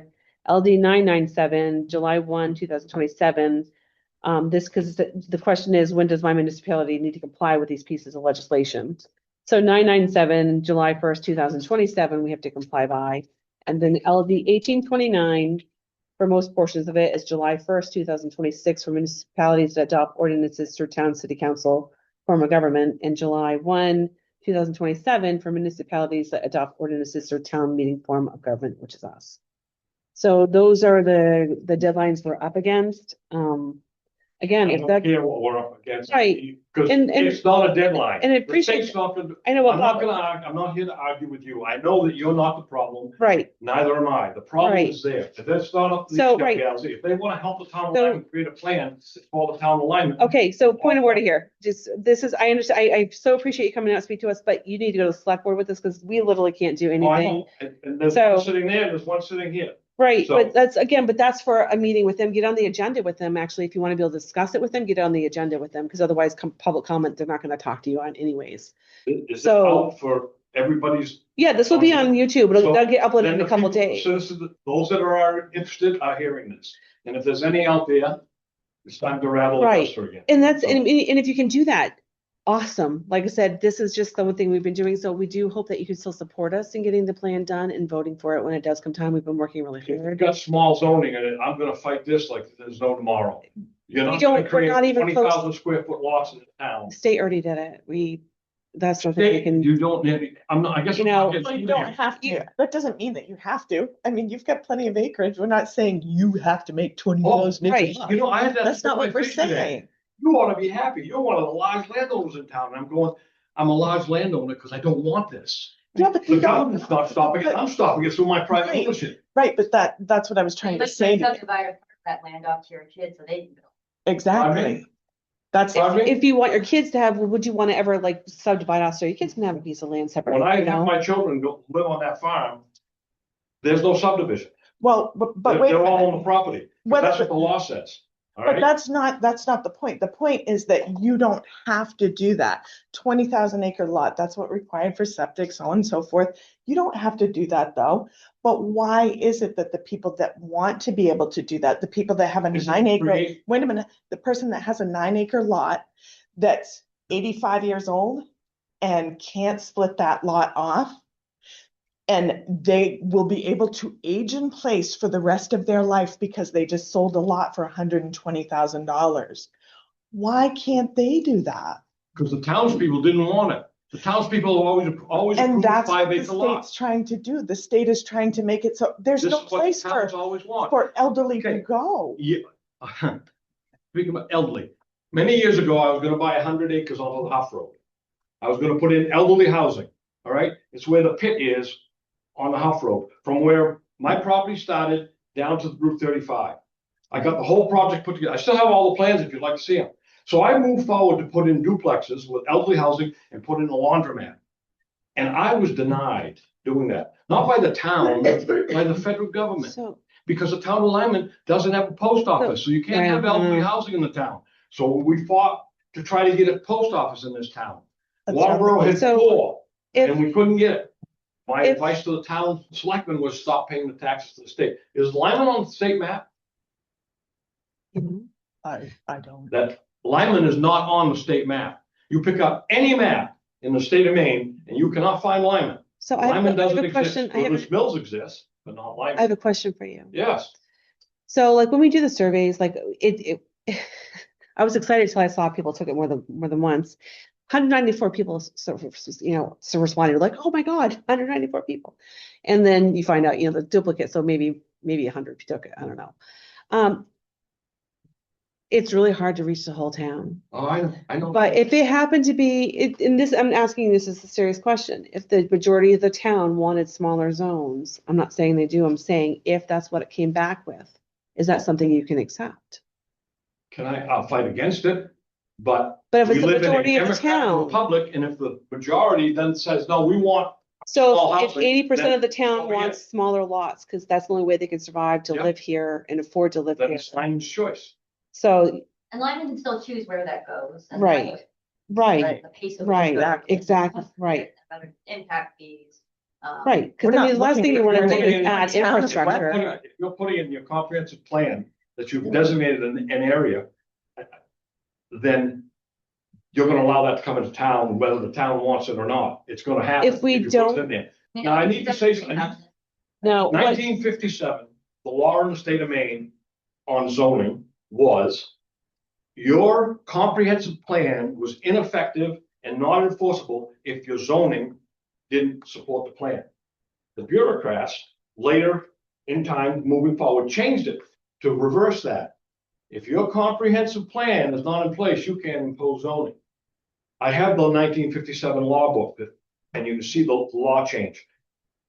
In regards to affordable housing and children staying here, I've got to interject, put this in here too. When I lived in this town of Lyman and we were growing this town, there were 1,500 people in this town. All right.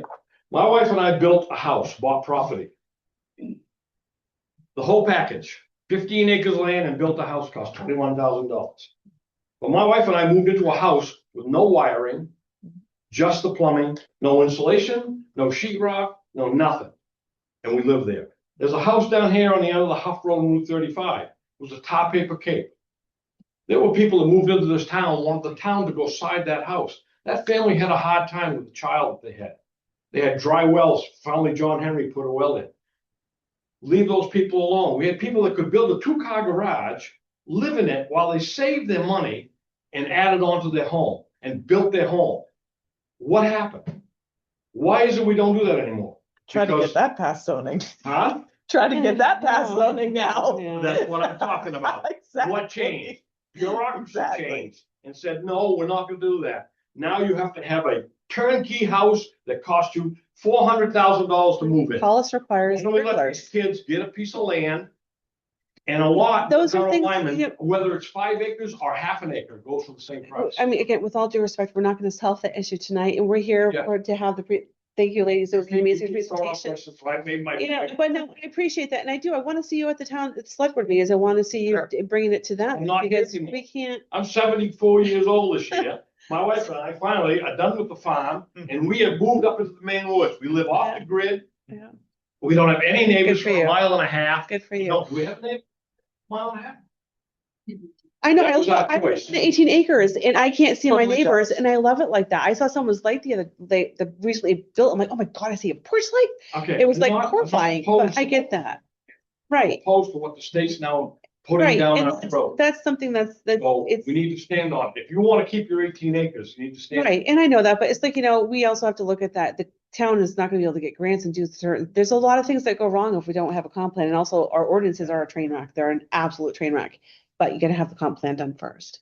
So we are doing our best to keep the character of the town and keep it small and keep it the way people, but things change even if we don't So want it's to like change you something. to write the state, say, you could take your You know, zoning and. But that takes Sure, time, sure. and it's finding a rep who'll listen to you up there. I mean, Doesn't it's- matter. If there are enough communities, and I know of 4 up here Well- already, that they're not doing then this. get them together. I mean, they're, That's the what ones I'm- I've talked to, they're That's what I'm doing talking it, about. but I have reached out to our local RSU 57 communities to talk about the In regards to your- mandates.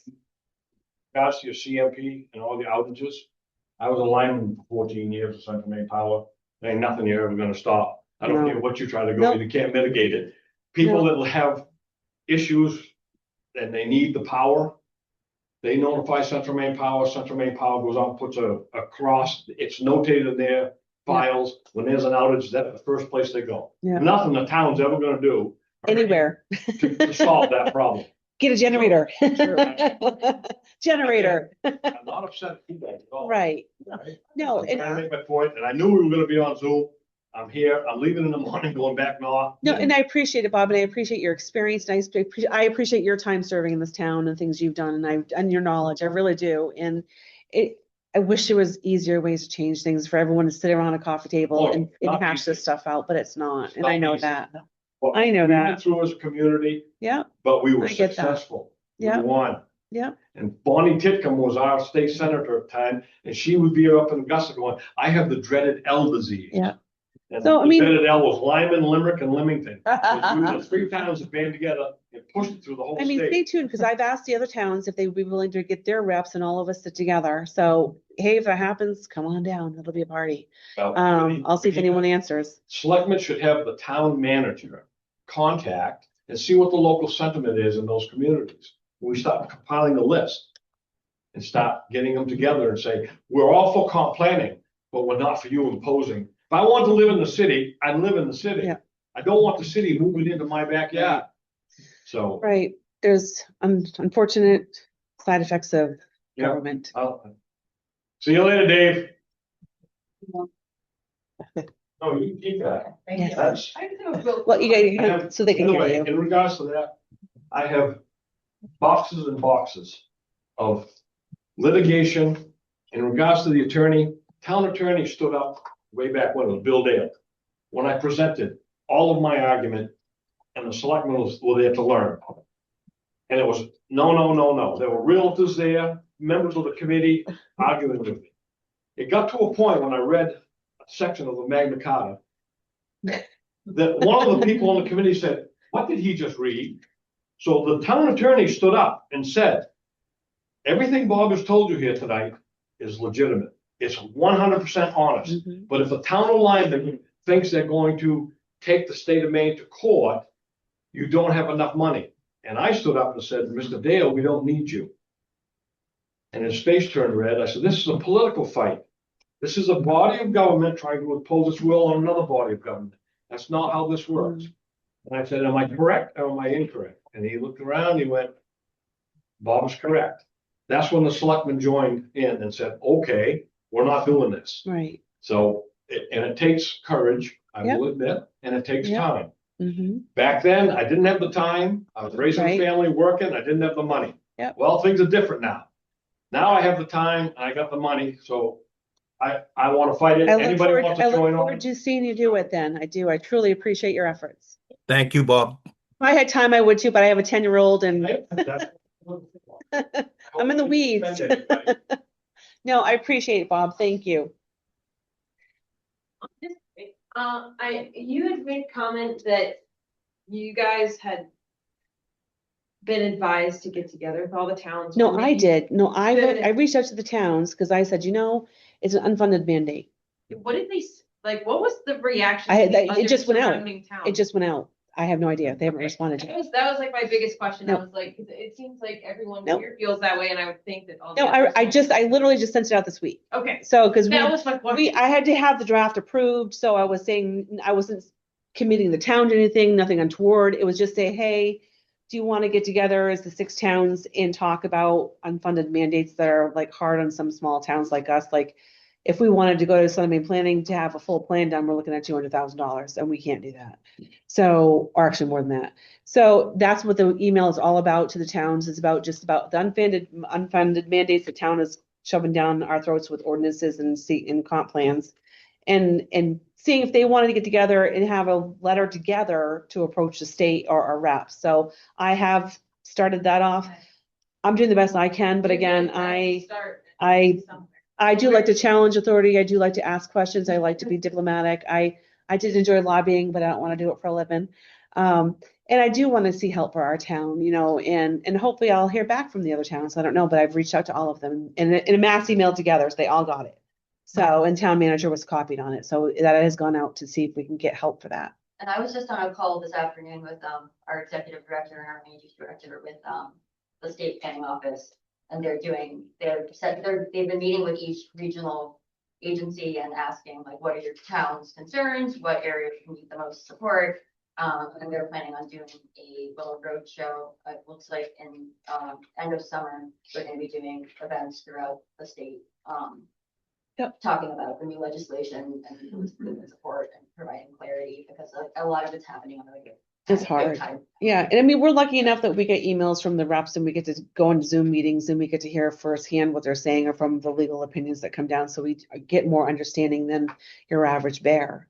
It's still a lot to process. It's still a lot to wrap your head around. And it's still very frustrating a lot of times listening to it when you realize the things they're doing with going, hello, do you actually visit any of these towns you're imposing this upon? My mother's from the county, so many relatives up there, so I know what you're talking about. Our state rep is frustrated, just to let you know. And he can do nothing because he's outnumbered. And he informed me yesterday that this is being changed and tweaked every single day. So we've got 1829 and then there's 9, what did you? 997. 997. They keep submitting this stuff and they're gonna change it, and until we step up. As a people, they're just gonna run roughshod over all of us, so. Okay, Thank you for coming out. thanks, Bob. Yeah, well, take care, You too. Safe travels. and Amber, it's select, I wanna do anything. Please have David get in touch with me. You hear that, Dave? Just one of 5, Bob. I know that, you're the only one that can find me. Anything else before we close, anybody? Are we? Great things. You gotta say your name. Bill Nowicki, I live over on Alewife Road. Yes. Ladies, you've done an incredible amount of work. Incredible. Anything on that list that costs money, you can forget about.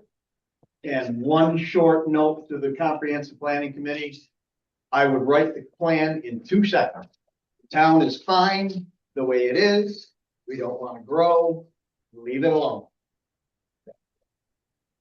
Admit the plan we've got, it's working. Let it go. We have a commercial zone over here that nobody's ever pursued.